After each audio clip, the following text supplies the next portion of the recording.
esteemed guests, filmmakers, and lovers of cinema. Today we are honored to welcome a powerful voice in Kannada cinema, Mr. Mansoore.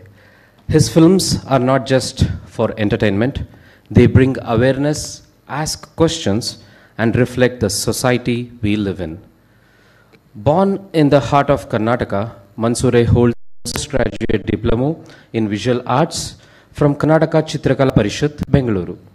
He combines art with activism, using cinema to highlight issues that often go unnoticed. His debut film, Harivu, in the year 2014, portrayed the struggles of farmers and won the National Film Award and the State Award for the Best Film. In Nathi Charami, in the year 2018, he explored female desire and social restrictions. The film received 4 national awards, 4 Filmfare South Awards, and an International NetPack Award at BIFES 2019. It was also showcased at Mami 2018. His next film, Act 1978, in the year 2020, focused on legal system failures. It was the first South Indian film released post-lockdown, ran successfully over 50 days, and was selected for IFFI Goa and BIFES. It won 4 Filmfare Awards, including the Best Film. His film, 1920-21, received the Special Jury Award at BIFES 2022. Mansoore's storytelling is bold and honest. He doesn't use flashy elements. Instead, he shows real people, real struggles, and raw emotions. His camera observes quietly, allowing the audience to feel deeply. He often screens his films in rural areas, using them to start conversations and bring awareness to the grassroots level. His upcoming film, Dura Tira Yana, will explore human relationships and social structures. He also mentors young filmmakers, urging them to create with passion and responsibility. In Nathi Charami, for example, he used strong visual symbols like locked doors and mirrors to reflect women's inner battles. Mansoore believes that cinema should disturb the comfortable and comfort the disturbed. I repeat, cinema should disturb the comfortable and comfort the disturbed.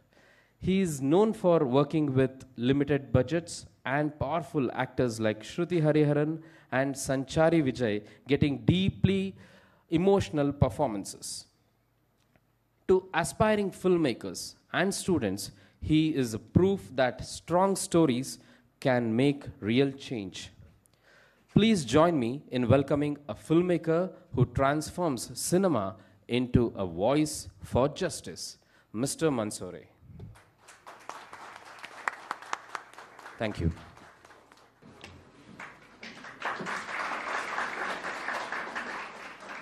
Over to you, sir.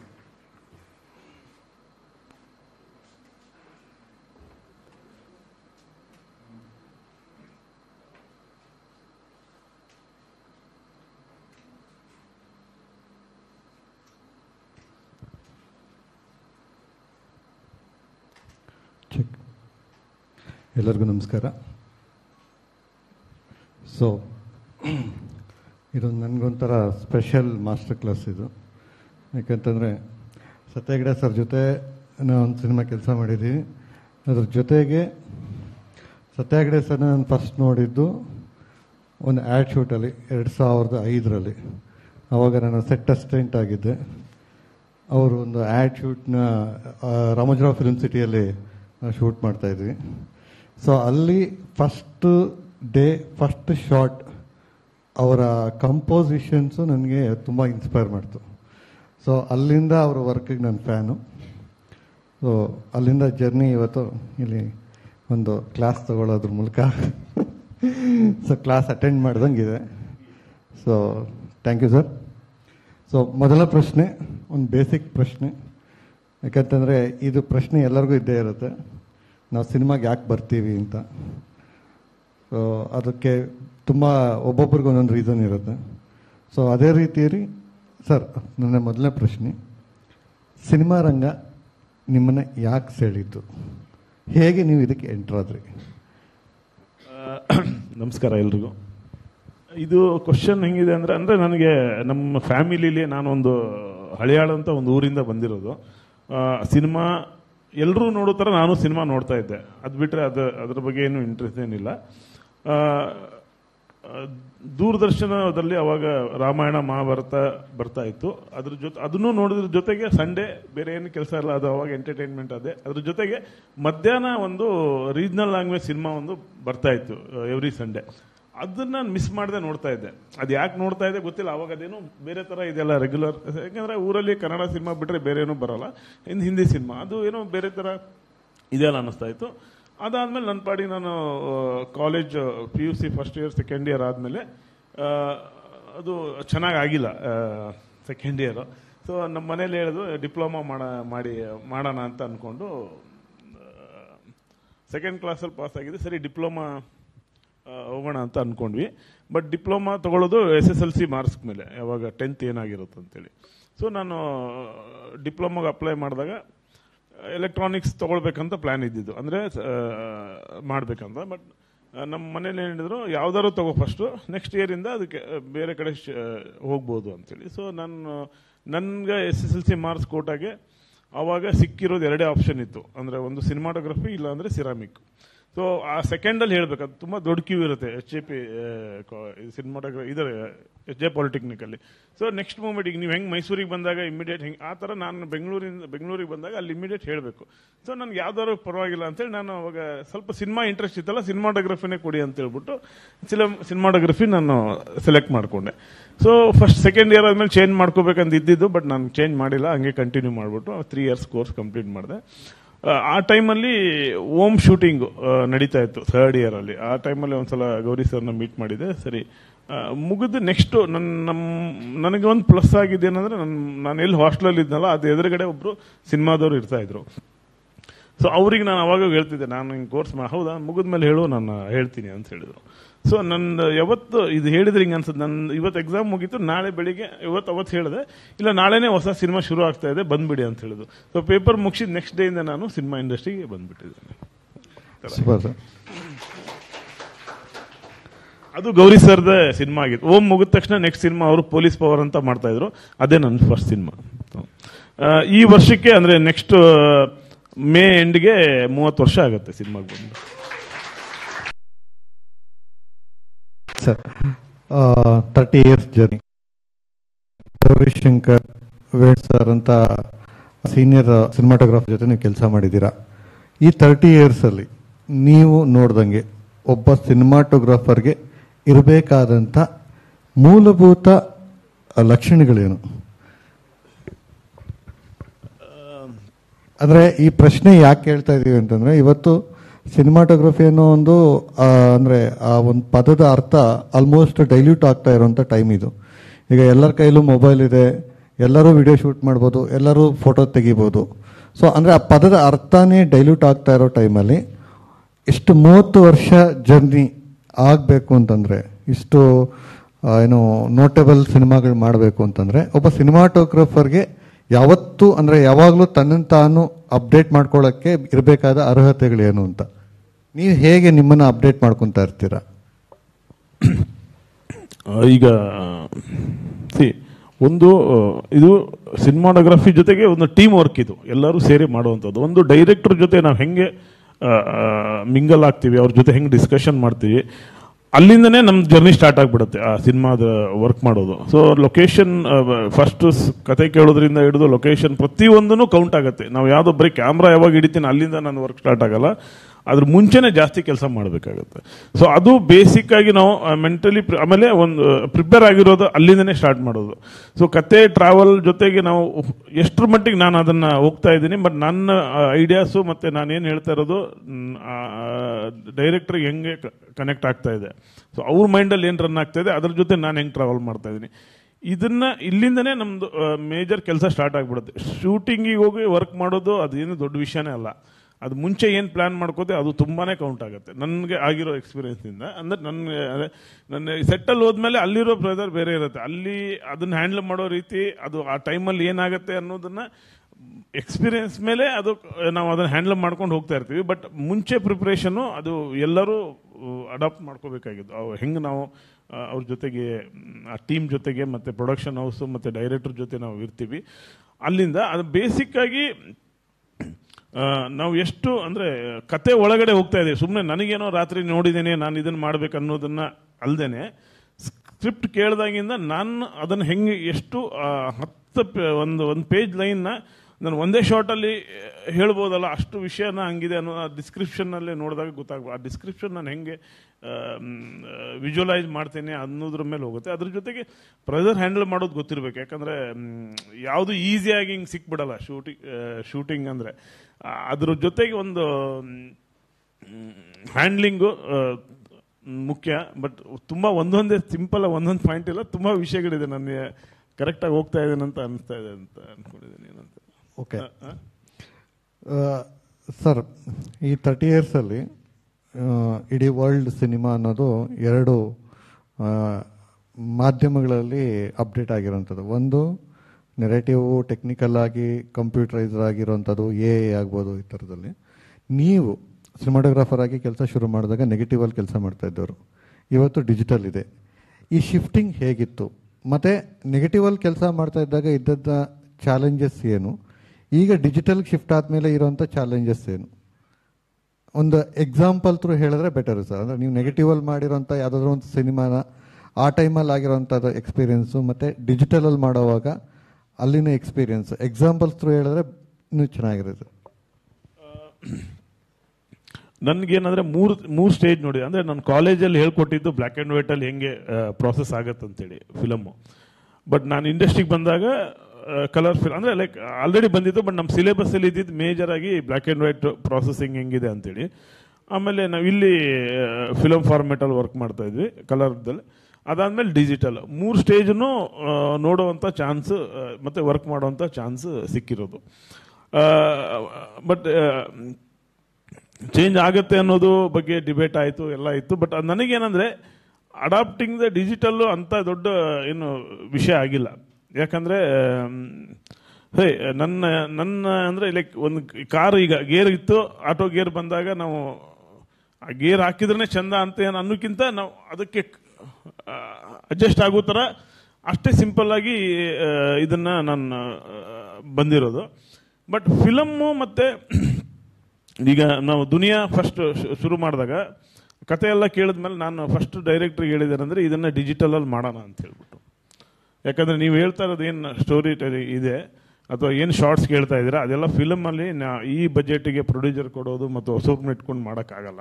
So digital ಮಾಡೋಣ ಅಂತ ಅಂದ್ಕೊಂಡು. But market ಆವಾಗ ಡಿಜಿಟಲ್ಗೆ marketing ಅಂತ ಏನು ಇಲ್ಲಾಗಿತ್ತು. So ಫಿಲಮಲ್ಲಿ ಮಾಡಿದರೆ ಅದು consider ಆಗ್ತಾ ಇತ್ತು. ಆಮೇಲೆ ಡಿಜಿಟಲ್ ಮಾಡಿದರೆ ಇನ್ನೂ ಅಷ್ಟು ಪಾಪ್ಯುಲರ್ ಆಗಿಲ್ಲ. ಇದರಿಂದ ಇಲ್ಲ ಡೈರೆಕ್ಟ್ರು ಪರವಾಗಿಲ್ಲ, ಕಷ್ಟ ಆದರೂ ಪರವಾಗಿಲ್ಲ, ನಾವು ಇದರಲ್ಲೇ ಮಾಡೋಣ, ಬಟ್ ಪ್ಲ್ಯಾನ್ ಮಾಡ್ಕೊಂಡು ಮಾಡೋಣ ಅಂಥೇಳಿ ಡಿಜಿಟಲ್ ಮಾಡಬೇಕಾಗಿದ್ದ ಸಿನಿಮಾನ ಅವಾಗ ದುನಿಯಾ ಬಟ್ ಫಿಲಮಲ್ಲಿ ಮಾಡಿದ್ದು. ಬಟ್ ಮಾಡಿದಾಗಲೂ ಕೂಡ ನಮಗೆ ಒಂದು ಇಷ್ಟು ಅಂದರೆ ಆ ಎಕ್ಸ್ಪೀರಿಯೆನ್ಸಿಂದ ಇಲ್ಲ ಫಿಲಮ್ನ ಹೆಂಗೆ ಕರೆಕ್ಟಾಗಿ ಯೂಸ್ ಮಾಡ್ಕೋಬೇಕು, ಇಷ್ಟೇ ಸಾಕು ಅಂತಿರೋದ್ರಿಂದ ಬರೀ ಕ್ಯಾಮ್ರಾನ ಆನ್ ಆ್ಯಂಡ್ ಆಫ್. ಇವಾಗ ಅಂದರೆ ರೂಲ್ ಆನ್ ಮಾಡಿ ಬಿಟ್ಬಿಡ್ತೀವಿ, ಕ್ಯಾಮ್ರಾ ಎಷ್ಟಾದ್ರೂ ರನ್ ಆಗಲಿ ಪರವಾಗಿಲ್ಲ, ಆಮೇಲೆ ಯಾವ್ದಾದ್ರು ಬೆಸ್ಟ್ ಶಾರ್ಟ್ಸ್ ನೋಡೋಣ, ಜಸ್ಟ್ ಆನ್ ಆ್ಯಂಡ್ ಆಫ್ ಮಾಡಿ ಜಸ್ಟ್ ಆನ್ ಮಾಡಿ ಟರ್ ಅನ್ನೋಷ್ಟೊತ್ತಿಗೆ ಆಫ್ ಮಾಡಿ. ಈ ಥರ ಇದರಲ್ಲಿ ಆ ಫಿಲಮ್ನ ನಾವು ಶೂಟ್ ಮಾಡಿದ್ದು. ಯಾಕಂದರೆ ಅವಾಗ ಅದರದ್ದು ಸಿನಿಮಾ ಒಂದು ಕ್ಯಾನಿಗೆ 10,000 ರೂಪಾಯಿ ಅಂತ ಹೇಳಿದ್ರೆ, ಒಂದು ಕ್ಯಾನು 400 ಫೀಟ್ ಕ್ಯಾನು 4 ಮಿನಿಟ್ಸ್ ಒಳಗಡೆ ಖಾಲಿ ಆಗ್ಬಿಡೋದು. 4 ಮಿನಿಟ್ಸ್ ನಾವು ಈಗೇನು ಮಾಡ್ತೀವಿ, ಒಂದು ಆನ್ ಮಾಡಿಬಿಟ್ಬಿಟ್ರೆ 4 ನಿಮಿಷ ಅಲ್ಲ, ಸ್ಟಾರ್ಟ್ ಮಾಡೋದೇ 4 ಮಿನಿಟ್ಸ್ ಆನ್ ಮಾಡಿಬಿಟ್ಟು ಆ ಥರ ಇರೋದ್ರಿಂದ. ಬಟ್ ವರ್ಕ್ ಮಾಡ್ಬೇಕಾದ್ರೆ ಒಂದು ಡೆಡಿಕೇಶನ್ ಇರ್ತಾ ಇತ್ತು. ಅಂದರೆ ಈ ಶಾರ್ಟ್ ಅಚೀವ್ ಮಾಡ್ಬೇಕಾದ್ರೆ ನಾವೆಲ್ಲ ಎಷ್ಟು ಸೀರಿಯಸ್ ಆಗಿರಬೇಕು, ಏನು ಮಾಡಬೇಕು ಅಂತ.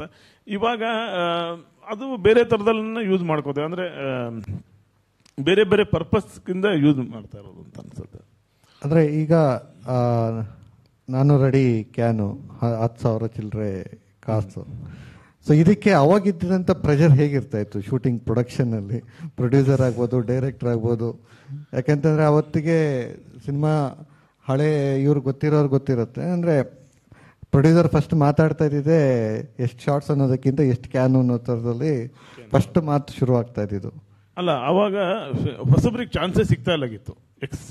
ಡೈರೆಕ್ಟರ್ ಹೊಸಬ ಆದರೂ ಎಕ್ಸ್ಪೀರಿಯನ್ಸ್ ಸೀನಿಯರ್ ಸಿನಿಮಾಟೋಗ್ರಫರೇ ಬೇಕಾಗಿದೆ, ಯಾಕಂದ್ರೆ ಅವನಿಗೆ ಆ ಫಿಲಮ್ ಗೊತ್ತಿರಲ್ಲ. ಬಟ್ ಇವಾಗ ಅದೊಂದು ಈಗ ಹೊಸ ಜನರೇಷನ್ಗೆ ಅದೊಂದು ಹೆಲ್ಪ್ ಆಗಿರೋದು ಅದೇ ಡಿಜಿಟಲ್ ಬಂದಿರೋದ್ರಿಂದ. ಮುಂಚೆ ಆದರೆ ಇನ್ನೊಬ್ನು ಬರೋಕ್ಕೆ ಚಾನ್ಸೇ ಇಲ್ಲಾಗಿತ್ತು.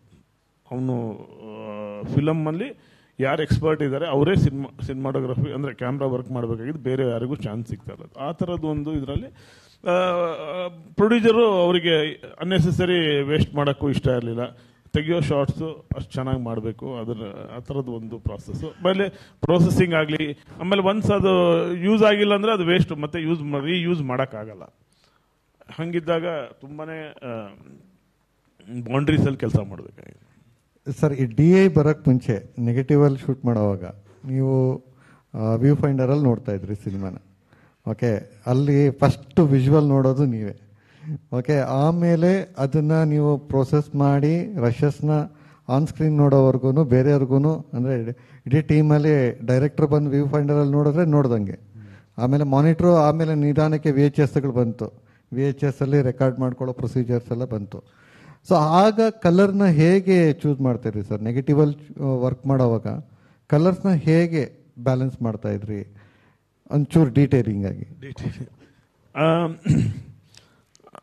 ಅಂದರೆ ಕಲರ್ ಪ್ಯಾಲೆಟ್ ಇರಲ್ಲ, ಯಾಕಂದ್ರೆ ಬಜೆಟ್ ಇದಿರೋದ್ರಿಂದ. ಬಟ್ ಕತೆಗೆ ಏನು ಬೇಕು, ಈಗ ಸೂರಿ ಅಂತವ್ರಿಗಾದ್ರೆ ಅವ್ರಿಗೆ ಒಂದು ಕಲರ್ ಸೆನ್ಸ್ ಇರ್ತಾ ಇತ್ತು. ಬಟ್ ನಾವು ಲೈಕ್ ನನಗೆ ಗೊತ್ತು ಇದು ತೆಗೆದ್ರೆ ಹಿಂಗೆ ಬರುತ್ತೆ ಅಂತ ಹೇಳ್ಬಿಟ್ಟು.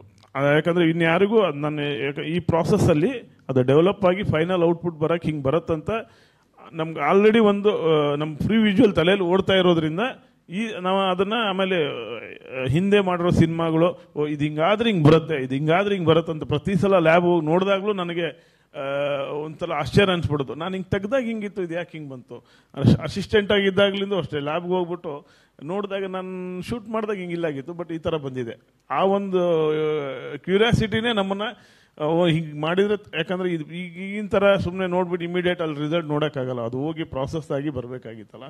ಸೊ ಪ್ರತಿ ದಿನಾನೂ ನಮ್ಗೆ ರಾತ್ರಿ ಅದು ಹೆಂಗೆ ಡೆವಲಪ್ ಆಗಿದೆಯಾ, ಕರೆಕ್ಟಾಗಿ ಹೋಗಿದೆಯಾ, ಅದು ಸರಿಯಾಗಿ ರೀಚ್ ಆಗಿ ಅಲ್ಲಿಂದ ಓಕೆ ಅನ್ನೋವರೆಗೂ ಇಲ್ಲಿ ಶೂಟಿಂಗ್ ಮಾಡ್ತಾನೆ ಇರಬೇಕು. ಅಷ್ಟೊಂದು ಬೇರೆ ಥರದ ಅದು ಅದನ್ನು ಹೇಳೋಕ್ಕೆ ಆಗಲ್ಲ, ಆ ಥರದೊಂದು ಪ್ರೆಷರ್ ಇರ್ತಾ ಇತ್ತು. ಬಟ್ ಕಾನ್ಫಿಡೆನ್ಸ್ ಇರ್ತಾ ಇತ್ತು, ಅಂದರೆ ನಾನು ಕರೆಕ್ಟಾಗಿ ಮಾಡ್ತಾ ಇದ್ದೀವಿ. ಯಾಕಂದರೆ ಅದು ಆ ಕ್ಯಾಮ್ರಾ ಮ್ಯಾನ್ಯುವಲಿ ಆಪ್ರೇಟ್ ಆಗೋದ್ರಿಂದ ಅದು ಪ್ರಾಸೆಸ್ ಹಂಗೆ ಆಗಬೇಕು, ಅಂದರೆ ಏನೂ ಎರರ್ ಬರ್ದಿರೋ ಥರ ನಡೀತಾ ಇತ್ತು. ಸೊ ಅಲ್ಲಿಂದ ಒಂದು ಏನೋ ಓಕೆ ಅನ್ನೋವರೆಗೂ ಒಂದು ಇದಿರಲ್ಲ. ಅದ್ರ ಜೊತೆಗೆ ನಾನು ತೆಗೆದಿದ್ದು ಆ್ಯಸ್ ಇಟ್ ಇಸ್ ಬಂದಿದೆಯಾ ಅಥವಾ ಏನಾದ್ರು ಚೇಂಜಸ್ ಆಗಿದೆ. ಆಮೇಲೆ ಗ್ರೇಡಿಂಗಲ್ಲಿ ನಾವು ಏನೋ ಮಾಡುವಂಥ ಆಪ್ಷನ್ ಇಲ್ಲದೆ ಇರೋದ್ರಿಂದ ನಾವೇನು ಶೂಟ್ ಮಾಡಿದ್ರೆ ಆ್ಯಸ್ ಇಟ್ ಇಸ್ ಅದು ಬರಬೇಕಾಗಿತ್ತು ಅಷ್ಟೇ. ಸೊ ಆದಷ್ಟು ನಾನು ಡಿಜಿಟಲ್ಗಿಂತ ನೆಗೆಟಿವ್ ಬಗ್ಗೆ ಕ್ಯೂರಿಯಾಸಿಟೀಸ್ ಇದ್ದಾವೆ. ಯಾಕಂತಂದರೆ ಆ ಎಕ್ಸ್ಪೀರಿಯನ್ಸು ಇವತ್ತಿಗೆ ತುಂಬ ಮ್ಯಾಟ್ರ್ ಆಗುತ್ತೆ ಅನ್ನೋ ಕಾರಣಕ್ಕೆ. ಈಗ ನಿಮ್ಮ ಮೊದಲನೇ ಸಿನಿಮಾ ಅದು ಇಂಡಿಪೆಂಡೆಂಟ್ ಸಿನಿಮಾಟೋಗ್ರಾಫರ್ ಆಗಿ ದುನಿಯಾದಲ್ಲಿ 2 ಥರದ ಕಲರ್ ಟೋನ್ ಸಿಗುತ್ತೆ ನಿಮಗೆ. ಇಡೀ ಸಿನಿಮಾ ಒಂದು ಕಲರ್ ಟೋನಲ್ಲಿದ್ದರೆ Kariya I love you song ಮಾತ್ರ ಇನ್ನೊಂದು ಕಲರ್ ಟೋನಲ್ಲಿ ಇರುತ್ತೆ. ಅದು ಹೇಗೆ ಅದು ಚಾಯ್ಸ್ ನಿಮ್ಮದು? ಇಲ್ಲ, ಇಡೀ ಸಿನಿಮಾ ನಾವು ಒಂದು ಶೆಡ್ಯೂಲಲ್ಲಿ ಟಾಕಿ ಫಿನಿಶ್ ಮಾಡಿದ್ವಿ. ಆ ಸಾಂಗ್ ಮಾತ್ರ ಉಳಿಸ್ಕೊಂಡಿದ್ವಿ. ಆ ಸಾಂಗ್ನ ಡೈರೆಕ್ಟರ್ ಏನಂದ್ರೆ ಇವನ್ನ ಹೀರೋ ಅಂತ ಯಾರು ಕನ್ಸಿಡರ್ ಮಾಡಲ್ಲ ಇದುವರೆಗೆ ಮಾಡಿದ್ರಲ್ಲಿ. ಸೊ ಇವನ್ ಹೀರೋ ಅಂತ ಪೋರ್ಟ್ರೇ ಮಾಡಬೇಕು. ಸೊ ಇದುವರೆಗೆ ಏನೇನು ನಾವು ಅನ್ಕೊಂಡಿದ್ದೆ ಅದೆಲ್ಲ ಬಿಟ್ಟು ಕಾಸ್ಟ್ಯೂಮಿಂದ ಹಿಡಿದು ಪ್ರತಿಯೊಂದು ಲೊಕೇಶನ್ ಎಲ್ಲವೂ ಚೇಂಜ್ ಆಗಬೇಕು ಅಂಥೇಳಿದಾಗ ಇಡೀ ಬೆಂಗಳೂರಲ್ಲಿ ಸರೌಂಡಿಂಗಲ್ಲೇ ಮಾಡಿರೋ ಸಿನಿಮಾ. ಅದಕ್ಕೋಸ್ಕರ ನಾವು ಕುಮಟಾಗಿ ಹೋಗಿ ಹೀರೋಗೆ ಕಲರ್ಫುಲ್ ಕಾಸ್ಟ್ಯೂಮ್ಸ್ ಎಲ್ಲ ಹಾಕ್ಬಿಟ್ಟು ಗ್ರೀನೇ ಇಲ್ಲಾಗಿತ್ತು ಇಡೀ ಸಿನಿಮಾದ. ಗ್ರೀನರಿ ಇರುವಂಥ ಲೊಕೇಶನ್ಗೆ ಹೋಗಿ ಅವಾಗ ಮಾಡಿದಾಗ ಆಟೋಮೆಟಿಕ್ಲಿ ನಿಮಗೆ ಓವರ್ ಆಲ್ ಸಿನಿಮಾ ಜೊತೆಗೆ ಅದು ಸಪ್ರೇಟಾಗಿ ಕಾಣುತ್ತೆ. ಬಟ್ ಅದು ಡ್ರೀಮ್ ಸೀಕ್ವೆನ್ಸ್ ಆಗಿರೋದ್ರಿಂದ ನಾವು ಲಿಬರ್ಟಿ ತಗೊಂಡು ಅದರಲ್ಲಿ ನಾವು ಏನು ಬೇಕಾದರೂ ಮಾಡಬೇಕಂತ ಇದ್ದಿದ್ದರಿಂದ ಆ ಕಾಲ್ ತಗೊಂಡು ಅದು ಔಟ್ ಆಫ್ ದ ಬಾಕ್ಸ್ ಕಥೆ ಹೊರಗಡೆ ಹೋಯ್ತು. ಸೊ ನನ್ನ ನೆಕ್ಸ್ಟ್ ಕ್ವೆಶನ್, ನೀವೊಂದು ಸಿನಿಮಾ ಶುರು ಮಾಡೋಕ್ಕೆ ಮುಂಚೆ ಕತೆ ಕೇಳ್ತೀರಾ, ಒಬ್ಬ ಡೈರೆಕ್ಟರ್ ಬರ್ತಾರೆ, ಕತೆ ಹೇಳ್ತಾರೆ, ಸಿನಿಮಾ ಎಲ್ಲ ರೆಡಿ ಆಗುತ್ತೆ, ಕತೆ ಸ್ಕ್ರಿಪ್ಟ್ ಎಲ್ಲ ಕೊಡ್ತಾರೆ. ಆ ಸ್ಟೇಜಿಂದ ಫಸ್ಟ್ ಕ್ಯಾಮ್ರಾ ಆನ್ ಆಗೋ ಸ್ಟೇಜ್ ಮಧ್ಯೆ ಒಬ್ಬ ಸಿನಿಮಾಟೋಗ್ರಾಫರ್ ಆಗಿ ಇಂಡಿವಿಜುವಲ್ ಆಗಿ ಅಂದರೆ ನೀವು ಯಾವ ಥರದ ಪ್ರಿಪ್ರೇಷನ್ ಮಾಡ್ಕೊತೀರಾ? ಇದು ತುಂಬ ಮುಖ್ಯವಾಗಿರುವಂಥ ಕ್ವಶನ್ನು. ಅಂದರೆ ನನಗೆ ಅನಿಸಿದೆ, ಯಾಕಂದರೆ ಎಲ್ಲರೂ ಹೆಂಗೆ ಪ್ರಿಪೇರ್ ಆಗ್ತೀರಾ ಅನ್ನೋದೊಂದು ದೊಡ್ಡ ಕ್ವಶನ್ ಮಾರ್ಕ್ ಇದ್ದೇ ಇರುತ್ತೆ.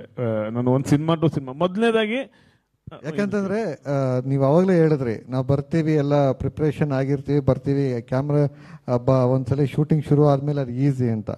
ಬಟ್ ನಿಮ್ಗೆ ಅದೊಂದು ಎಕ್ಸ್ಪೀರಿಯನ್ಸ್ ಇಲ್ಲದೆ ಹೋದರೆ, ಹಾಗಾದ್ರೆ ನಾನು ಹೋಗ್ಬಿಟ್ಟು ಕ್ಯಾಮ್ರಾ ನಿಂತ್ಕೊಂಡ್ಬಿಟ್ಟು ಎಲ್ಲ ರೆಡಿ ಮಾಡಿಕೊಟ್ರೆ ಶೂಟ್ ಮಾಡೋಕ್ಕೆ ಆಗೋದಿಲ್ಲ. ಅದು ಓಕೆ, ಕ್ಯಾಮ್ರಾ ಇದೆ, ಅಲ್ಲಿ ಏನು ಇವತ್ತು ಫೋಕಸ್ ಪ್ಲರ್ ಬರ್ತಾರೆ ಆನ್ ಮಾಡೋದಕ್ಕೆ, ನನ್ನ ಫೋಕಸ್ ಇಡೋದಕ್ಕೆ, ಸೊ ಎಲ್ಲನೂ ಈಸಿಯಾಗಿದೆ. ಬಟ್ ಅಷ್ಟೇ ಸಾಕಾ ಒಬ್ಬ ಸಿನಿಮಾಟೋಗ್ರಾಫರ್ಗೆ ಅಂತ? ಅದಕ್ಕೆ ಹೇಗೆ ಪ್ರಿಪೇರ್ ಆಗ್ತೀರಾ ನೀವು? ಈಗ ಒಂದನೇದಾಗಿ ಯಾವ ಸಿನಿಮಾನೂ ನಾನು ಟಕ್ಕಂತ ಹೋಗ್ಬಿಟ್ಟು ನಾಳೆ ಇಲ್ಲಿ ಕ್ಯಾಮ್ರಾ ಇಟ್ಬಿಟ್ಟು ಶೂಟ್ ಮಾಡಲ್ಲ. ಅಂದರೆ ಎಲ್ಲರೂ ಇದ್ರ ಪ್ರಕಾರ ಆ ಪರಿಸ್ಥಿತಿನೂ ಬರುತ್ತೆ ಒಂದೊಂದು ಸಲ. But usually 80 to 90% yellow plan ಇರುತ್ತೆ. ಸೊ ನಾನು ಫಸ್ಟ್ ಆಫ್ ಆಲ್ ಏನು ಮಾಡ್ತೀನಿ ಅಂದರೆ, ಸಿನಿಮಾ ಟು ಸಿನಿಮಾ ಕತೆ ಏನಾದ್ರು ಬೇರೆ ಇದೆ ಅಂತ ಅಂದರೆ, ಈಗ ಆ್ಯಕ್ಷನ್ ಮಾಡಿದರೆ ಇಮ್ಮಿಡಿಯೇಟ್ ಆ್ಯಕ್ಷನ್ ಮಾಡೋ ಸಿನಿಮಾನ ಒಪ್ಕೊಳ್ಳೋದಿಲ್ಲ. ಇದುವರೆಗೂ ನಾನು ಹಾಗೆ ಯಾಕಂದರೆ ಅದು ಅದ್ರದ್ದು ಆಗಿರುತ್ತಲ್ಲ, ಅದರಿಂದ ಹೊರಗಡೆ ಬರ್ಬೇಕಂತ ಫಸ್ಟ್ ತಲೆ ಓಡ್ತಾ ಇರುತ್ತೆ. ಇದು ಸಾಕು, ನಾನು ಮಾಡಿದ್ದೀನಿ ಈಗ ಆ್ಯಕ್ಷನ್, ಇದರಿಂದ ಹೊರಗಡೆ. ಸೊ ಕತೆ ಇನ್ನೊಂದು ಯಾರೋ ಅಪ್ರೋಚ್ ಮಾಡಿದಾಗ, ಇಲ್ಲ ನಾನು ಫ್ರೀ ಇಲ್ಲ, ಆ್ಯಕ್ಷನ್ ಇದೆಯಲ್ಲ ಬೇರೆ ಅಂತೇಳಿ ಆದಷ್ಟು ರೊಮ್ಯಾಂಟಿಕ್ ಇಲ್ಲ ಬೇರೆ ಥರದ ಕತೆನ ನಾನು ಮಾಡ್ಕೊಂಡು ಬಂದಿದ್ದು ಹಂಗೆ ಮಾಡಿಬಿಟ್ಟಿದ್ದೀನಿ. ಅಂದರೆ ಹೀಗಾಗಿ ಅದರಿಂದ ಹೊರಗಡೆ ಬರೋಕ್ಕೆ ಅದು ಫಸ್ಟು ನನ್ನ ತೊಗೊಂಡಿರೋ ಕಾಲು. ಅದಾದಮೇಲೆ ಡೇ ಒನ್ನಿಂದ ಏನು ಹೇಳಕ್ಕೆ ಹೊರಟಿದ್ದಾರೆ ಅದನ್ನು ಸುಮ್ಮನೆ ಕೇಳಿಸ್ಕೊಳ್ಳೋದು ಅಷ್ಟೇ. ಅಂದರೆ ಏನು ಹೇಳ್ತಾರೆ ಅನ್ನೋದು ಕೇಳಿಸ್ಕೊಳ್ಳೋದು, ಬರೀ ಕೇಳಿಸ್ಕೊಳ್ಳೋದು ಬಿಟ್ಟರೆ ಇನ್ನೇನು ಮಾಡಬಾರ್ದು. ಏನು ಬೌನ್ಸ್, ನಾನು ಏನೂ ಆನ್ಸರ್ ಇಲ್ಲ, ಬರೀ ಅವ್ರು ಏನು ಇನ್ಪುಟ್ಸ್ ಕೊಡ್ತಾರೆ ಅದನ್ನು ತೊಗೊಳ್ತಾ ಇರೋದು ಅಷ್ಟೇ ಮಾಡ್ತಾ ಇದ್ರೆ ತುಂಬ ವಿಷಯ ಒಳಗಡೆ ಹೋಗ್ಬಿಡುತ್ತೆ. ಅದು ನನಗೆ ಅಂದರೆ ಸೊ ಫಸ್ಟ್ ಡೈರೆಕ್ಟರ್ ತಲೆಯಲ್ಲಿ ಏನು ಓಡ್ತಾ ಇದೆ ಅದೆಲ್ಲವೂ ಶಿಫ್ಟ್ ಆಗಿಬಿಡ್ಬೇಕು. ಯಾಕಂದರೆ ಎಲ್ಲವೂ ಶೂಟಿಂಗಲ್ಲೇ ಹೇಳೋಕ್ಕಾಗಲ್ಲ. ನಾವು ಕೆಲವು ತುಂಬಾ ಯಾವುದು ಶೂಟಿಂಗಲ್ಲಿ ಎಲ್ಲ ಮರ್ತು ಹೋಗ್ಬಿಟ್ಟಿರುತ್ತೆ, ಬೇರೆ ಏನೂ ಪ್ರಾಬ್ಲಮ್ ಇರುತ್ತೆ. ಮುಂಚೆ ಸಿಕ್ಕಿದಾಗ, ಜೊತೆಲಿದ್ದಾಗ, ಮಾತಾಡಿದಾಗ ಅದೇನು ಟ್ರಾವೆಲ್ ಮಾಡ್ತೇವಲ್ಲ ಅದರಲ್ಲೇ ಅವ್ರ ತಲೆಯಲ್ಲಿ ಏನಿದೆ ಅದನ್ನು ಟ್ರಾನ್ಸ್ಫರ್ ಮಾಡ್ಕೊಂಡ್ಬಿಡ್ಬೇಕು ಅಂತ ಅಲ್ಲಿ ಅದು ಮೇನ್ ಆಗಿ. ಓಕೆ, ಸೊ ನೀವು ಪ್ರಿಪ್ರೇಷನ್ ಬಗ್ಗೆ ಅದರಿಂದ ಸ್ಟಾರ್ಟ್ ಆಗಿ, ಸೊ ಅದೇನಾಗ್ಬಿಡುತ್ತೆ, ಅವರು ಫ್ರೀ ಆಗಿದ್ದಾಗ ಅವ್ರ ತಲೆಯಲ್ಲಿ ಏನು ಓಡ್ತಾ ಇದೆ, ಏನೇನಾಗಿದ್ದು ಅನ್ನೋದಿರುತ್ತೆ. ಅದಾದ್ಮೇಲೆ ಏನಾಯಿತು ಅದೆಲ್ಲ ಎಕ್ಸ್ಪೀರಿಯನ್ಸ್ ಗೊತ್ತಾಗುತ್ತೆ. ಡೈರೆಕ್ಟರ್ ಏನು ಅನ್ಕೊಂಡಿದ್ರು, ಯಾವ ಸ್ಟೇಜಿಗೆ ಬಂತು, ಪ್ರೊಡಕ್ಷನಿಂದ ಏನಾಯಿತು ಅದೆಲ್ಲ. ಹಂಗಾಗಿ ಫಸ್ಟ್ ಅವ್ರ ತಲೆ ಒಳಗಡೆ ಏನಿದೆ ಅನ್ನ ತಗೊಂಡು ಅದನ್ನು ಆ ಕಥೆನ ಸೀನ್ ವೈಸ್, ಶಾರ್ಟ್ ವೈಸ್ ಆಗಿ ನಾನು ಡಿವೈಡ್ ಮಾಡ್ಕೊಳ್ಳೋ ಥರ ನನ್ನ ತಲೆಯಲ್ಲಿ ಒಂದು ರನ್ ಸ್ಟಾರ್ಟ್ ಮಾಡ್ಕೊಂಡ್ಬಿಡ್ಬೇಕು, ಏನು ಮಾಡ್ಬೋದು ಅಂತ. ಅದ್ರ ಜೊತೆಗೆ ಒಂದು ಲೊಕೇಶನ್ ತೋರಿಸ್ತಾರೆ, ಆವಾಗ ಬರುತ್ತೆ ಪ್ರಾಬ್ಲಮ್ಮು. ಅವ್ರು ಹೇಳಿದ್ದೊಂದು, ನನ್ನ ತಲೆಯಲ್ಲಿ ಓಡಿದ್ದೊಂದು, ತೋರಿಸ್ತಾ ಇರೋದು ಇನ್ನೊಂದು, ಅದೇ ಪ್ರಾಬ್ಲಮ್ ಆಗೋದು. ಸೊ ಅವಾಗ ಏನು ಮಾಡಬೇಕು, ಅದನ್ನು ಅಲ್ಲಿಗೆ ಶಿಫ್ಟ್ ಮಾಡ್ಕೋಬೇಕು. ಅವ್ರು ಹೇಳಿದ್ದಕ್ಕೂ ನನ್ನ ತಲೆಯಲ್ಲಿ ಓಡಿದ್ದಕ್ಕೂ ಎಲ್ಲ ಸೇರಿ ರಿಯಾಲಿಟಿ ಇದು, ಈಗ ತಲೆ ಕೆಡಿಸ್ಕೋಬಾರ್ದು. ಅವಾಗ ಇದನ್ನ ಹೆಂಗೆ ಬೆಸ್ಟ್ ಮಾಡ್ಬೇಕು ಅನ್ನೋದಷ್ಟೇ ವಿಚಾರ ಮಾಡಬೇಕು. ಅಲ್ಲಿಂದ ಅವಾಗ ಪಾಸಿಟಿವ್ ಆಗಿ ಅದನ್ನ ಹೆಂಗೆ ಮಾಡ್ಬೇಕಂದಾಗ ಅವಾಗ ಅದು ಚೆನ್ನಾಗಾಗಿ ಶುರು ಆಗುತ್ತೆ. ಇಲ್ಲ ನೀವು ಹೇಳಿದ ಹಿಂಗೆ ಇದು ಮಾಡ್ತಾ ಇರೋದು ಇದು ಹಿಂಗೆ ಇದೆ ಚೆನ್ನಾಗಿಲ್ಲ ಅಂದಾಗ ಅಲ್ಲಿಂದ ಅದು ಚೆನ್ನಾಗೇ ಬರಲ್ಲ. ಇದು ಒಂದು ಮೇನು. ಅದ್ರ ಜೊತೆಗೆ ಅವಾಗ ಅದನ್ನ ನೀವು ಅವ್ರೇನು ಕತೆ ಹೇಳೋ ಅದೇ ಥರ ನೋಡಿದಾಗ ಅದು ನಾವು ಅನ್ಕೊಂಡಿಗಿಂತ ಚೆನ್ನಾಗಿ ಕಾಣಕ್ಕೆ ಶುರು ಆಗುತ್ತೆ ಆ ಲೊಕೇಶನ್. ಅಲ್ಲಿಗೆ ನನಗೆ ಒಂದು ಗ್ರಿಪ್ ಸಿಕ್ದಂಗೆ ಆಯಿತು. ಸೊ ಹಾಗೆ ಪ್ರತಿಯೊಂದನ್ನು ನಾವು ನೋಡೋ ರೀತಿ, ಎನಿ ಲೊಕೇಶನ್ನು ನಾವು ಒಂದು ಫ್ರೇಮ್ ಹಾಕಿದ ತಕ್ಷಣ ಅದು ಫ್ರೇಮ್ ಆಗೋದು, ಅಲ್ಲಿವರೆಗೂ ಚೆನ್ನಾಗಿರಲ್ಲ. ಸೊ ಹಂಗೆ ಅಂದ್ಕೊಂಡ್ರೆ ಅದು ಒಳ್ಳೆ ಲೊಕೇಶನ್ ಅಂತ ಯಾವುದಿಲ್ಲ, ನಾವು ನೋಡೋದು ರೀತಿ ಮೇಲೆ ಹೋಗೋದ್ರಿಂದ ಹಾಗೆ ನಾವು ಮೆಂಟಲಿ ಪ್ರಿಪೇರ್ ಆಗೋದು. ತುಂಬ ಕೆಲಸ ಅದೇ ಹೇಳೋದ್ನಲ್ಲ, ಅದಕ್ಕೆ ನಾನು ಶೂಟಿಂಗ್ ಹೋದಾಗ ನಾನು ತಲೆಯಲ್ಲಿ ಆರಾಮಾಗಿರ್ತೀನಿ. ಯಾಕಂದರೆ ಇದೆಲ್ಲ ಪ್ಲ್ಯಾನ್ ಮಾಡ್ಕೊಂಡ್ಬಿಟ್ರೆ ಶೂಟಿಂಗ್ ಹೋಗೋದು ಈಸಿ ಆಗ್ಬಿಡುತ್ತೆ. ಲೊಕೇಶನ್ನು ಈಗ ಹೇಳಿದ್ರಿ ಒಳ್ಳೆ ಲೊಕೇಶನ್ ಇರಲ್ಲ ಅಂತ. ಸೊ ಇದ್ರ ಮೇಲೆ ಒಂದೊಂದು ಪ್ರಶ್ನೆ, ಲೊಕೇಶನ್ನು ಚೆನ್ನಾಗಿದ್ದರೆ ಫ್ರೇಮ್ ಚೆನ್ನಾಗಿ ಬರುತ್ತಾ, ಸಿನಿಮಾಟೋಗ್ರಫರ್ ಕಣ್ಣಲ್ಲಿ ಆ ಕಾಂಪೋಸಿಷನ್ ಇದ್ದರೆ ಚೆನ್ನಾಗಿ ಬರುತ್ತಾ? ನನಗೆ ಎರಡಕ್ಕಿಂತ ಡೈರೆಕ್ಟರ್ ಆ ಟೈಮಲ್ಲಿ ಏನು ಹೇಳದ್ನಲ್ಲ ಅದು ಅದರೊಳಗಡೆ ಫಿಟ್ ಆಗ್ತಾ ಇದೆ ಅಥವಾ ಅದಕ್ಕೆ ಫಿಟ್ ಮಾಡಿದೇನಾ ಅನ್ನೋದು ಮಾಡಿದಾಗ ಅದು ನನಗೆ ಕರೆಕ್ಟ್ ಅನ್ಸುತ್ತೆ. ಓಕೆ, ಹಾಗಾದರೆ ತುಂಬ ಇಂಪಾರ್ಟೆಂಟ್, ನಾನು ಇದು ಪರ್ಸ್ನಲ್ ಕನ್ವರ್ಸೇಷನ್ನ ಇಲ್ಲಿ ಈ ಸ್ಟೇಜಲ್ಲಿ ತರಕ್ಕೆ ಇಷ್ಟಪಡ್ತೀನಿ. ಏನು ಅಂತಂದರೆ, ಈ ಉತ್ತರ ಕನ್ನಡ, ಕುಮಟ, ಇದಿದೆ ಏನು ದಾಂಡೇಲಿ, ಈ ಲೊಕೇಶನ್ಗೂ ನಿಮಗೂ ಇರುವಂಥ ನಂಟೇನು? ರಾಟೆ ಅನ್ನೋ ಒಂದು ಸಿನಿಮಾ ಮ್ಯಾಕ್ಸಿಮಮ್ ಅಲ್ಲೇ ಶೂಟ್ ಆಗುತ್ತೆ. ಸೊ ಅಲ್ಲಿ ತುಂಬ ಜನ ಅದಕ್ಕೆ ಮೊದಲು ಶೂಟ್ ಮಾಡಿದ್ದಾರೆ. ಬಟ್ ಆ ಒಂದು ಕಾಂಪೋಸಿಷನ್ಸು, ನಿಮಗೆ ಆ ಫ್ರೇಮಿಂಗ್ಸು, ಅಂದರೆ ಫಸ್ಟ್ ಟೈಮ್ ಆ ರಾಟೆ ಆ ಮರದ ಮೇಲೆ ಅವರಿಬ್ಬರು ಕೂತ್ಕೊಂಡು ಜಲಪಾತದ ಹತ್ರ ನಿಂತ್ಕೊಂಡು ಆ ಶಾಟ್ ಇದೆಯಲ್ಲ, ಅಂದರೆ ನಾವು ಹೋಗ್ತೀವಿ, ಅಂದರೆ ನಾನು ಲೊಕೇಶನ್ಗೆ ಹೋಗ್ತೀವಿ, ನೋಡ್ತೀವಿ, ನಮ್ಗೆ ಅಲ್ಲಿ ಮರ ಇರುತ್ತೆ, ಆ ಕಡೆ ಜಲಪಾತ ಇರುತ್ತೆ. ಬಟ್ ಅದನ್ನು ಆ ಆ್ಯಂಗಲಲ್ಲಿ ತೋರಿಸ್ಬೇಕು ಅನ್ನೋದು ನಿಮ್ಗೆ ಹೇಗೆ ಆ ಸ್ಪಾಟಲ್ಲಿ ಬಂದಿದ್ದ, ಇಲ್ಲ ಹಳಿಯಾಳ ಸುತ್ತಮುತ್ತ ಪ್ರದೇಶ ಆಗಿರೋದ್ರಿಂದ ಅದು ಮೆಮೊರಿಯಲ್ಲಿ, ಅಂದರೆ ಚೈಲ್ಡ್ಹುಡ್ಡಿಂದ ಅದು ಉಳ್ಕೊಂಡಿರೋಂಥದ್ದು ಅಂತ? ಎರಡೂ ನಿಜ. ಅಂದರೆ ನನ್ನ ಹುಟ್ಟು ಬೆಳೆದೂರು ಮತ್ತು ಅಕ್ಕಪಕ್ಕ ಇನ್ಕ್ಲೂಡಿಂಗ್ ಮೈನಾದು, ದೂಸಾಗರ್ ಫಾಲ್ಸ್ ಆಗಲಿ, ನಾನು ಟ್ರಾವೆಲ್ ಮಾಡ್ಬೇಕಾದ್ರೆ ನೋಡ್ತಾ ಇದ್ದೆ, ಯಾಕೆ ಇದು ಸಿನಿಮಾದಲ್ಲಿ ಬರ್ತಾ ಇಲ್ಲ ಅಥವಾ ಮಾಡೋಕ್ಕಾಗ್ತಾ ಇಲ್ಲ, ಏನು ಪ್ರಾಬ್ಲಮ್ ಏನು ಅಂದಾಗ, ಈಗ ಅದು ಏನಾಗುತ್ತೆ ಸ್ಟೋರಿ ಡಿಸ್ಕಷನಲ್ಲಿ ಬರುತ್ತೆ. ಈಗ ಮೈನಾ ಎಕ್ಸಾಂಪಲ್ ತೊಗೊಂಡ್ರೆ, ಮೈನಾದ ಕತೆ ಒಂದು ಕ್ರೈಮ್ ಸ್ಟೋರಿ. ಈಗ 10 ಗಂಟೆ ಬರುವಂಥ ಒಂದು ಕ್ರೈಮ್ ಸ್ಟೋರಿಯಲ್ಲಿ ಬರುವಂಥ ಒಂದು ಕತೆ. ಸೊ ಅದನ್ನು ಇವರು ನಮ್ಮ ಅಶೋಕ್ ಕುಮಾರ್ ಅವರು ಹೇಳಿದಾಗ ನಮ್ಮ ಡೈರೆಕ್ಟರ್ ಹಿಂಗೆ ಹೇಳಿದ್ರು. ಅವ್ರು ಏನು ಮಾಡಿದ್ರು, ಮೈಸೂರಿಂದ ಬೆಂಗಳೂರಿಗೆ ಬರುವಂಥ ಹುಡುಗ ಮಧ್ಯದಲ್ಲಿ ಟ್ರೈನಲ್ಲಿ ಒಂದು ಲವ್ ಆಗುತ್ತೆ, ಮಂಡ್ಯ ಹತ್ರದಲ್ಲಿ ಹುಡುಗಿ ಹತ್ಕೊಳ್ತಾಳೆ, ಅದಾಗತ್ತೆ, ಅಲ್ಲಿಂದ ಒಂದು ಮರ್ಡರ್ ಮಾಡ್ತಾನಂತ ಅವ್ರ ತಲೆಯಲ್ಲಿತ್ತು. ನಾನು ಇಲ್ಲ, ಒಂದು ಲವ್ ಸ್ಟೋರಿನ ಇರೋದ್ರಿಂದ ಒಂದು ಬ್ಯೂಟಿಫುಲ್ ಲೊಕೇಶನಲ್ಲಿ ಮಾಡೋಣ, ಚೆನ್ನಾಗಿರುತ್ತೆ, ಒಂದು ಫಾಲ್ಸು, ಟ್ರೈನ್ ಹೋಗ್ತಿರ್ತಾರೆ, ಬ್ಯಾಕ್ ಡ್ರಾಪು, ಇದಕ್ಕೆ ದೂಸಾಗರಲ್ಲಿ ಮಾಡೋಣ ಅಂತ ಆ ಥರ. ಸೊ ಅಲ್ಲಿ ಡಿಸ್ಕಷನಲ್ಲಿ ಇದು ಬಂದಾಗ ಅವ್ರಿಗೆ ಅನಿಸಿರೋ ಇದಕ್ಕೂ ನಾನು ಕೊಟ್ಟಿರೋದು ಎರಡೂ ಬ್ಲೆಂಡ್ ಮಾಡಿ ಒಂದು ಕತೆ ಏನು ಹೇಳಬೇಕು, ಒಂದು ಹುಡುಗ ಒಂದು ಹುಡುಗಿ ಟ್ರೈನಲ್ಲಿ ಟ್ರಾವೆಲ್ ಮಾಡ್ತಿರ್ತಾರೆ, ಲವ್ ಆಗುತ್ತೆ, ಅವನು ಆ ಥರ. ಬಟ್ ಅದು ಎಲ್ಲಿ ಬೇಕಾದ್ರೂ ಆಗಿರ್ಬೋದು. ಸೊ ನಾವು ವಿಜುವಲಿ ಅದನ್ನು ಹೆಂಗೆ ತೊಗೊಂಡು ಹೋಗ್ಬೋದು, ಸೊ ಯಾಕೆ ಇಲ್ಲಿ ಮಾಡೋಕ್ಕಾಗಲ್ಲ, ಪ್ರಾಕ್ಟಿಕಲ್ ಪ್ರಾಬ್ಲಮ್ಸ್ ಏನಿದೆ. ಸೊ ಹಾಗೆ ನಾವು ಕತೆ ಒಳಗಡೆ ಫಸ್ಟಿಂದ ಡಿಸ್ಕಷನ್ ಕೂತ್ಕೊಂಡಾಗ ನಿಮ್ಮ ಐಡಿಯಾಸ್ನ ಬೌನ್ಸ್ ಮಾಡಿದಾಗೂ ಕೆಲವೊಂದು ವರ್ಕ್ ಆಗುತ್ತೆ, ಅಥವಾ ಅವ್ರು ಹೇಳಿದ್ದೇನೆ ಕೇಳಿ ಮಾಡಿದಾಗ್ಲೂ ಅದೇನು ತಪ್ಪೇನಿಲ್ಲ ಆ ಥರ.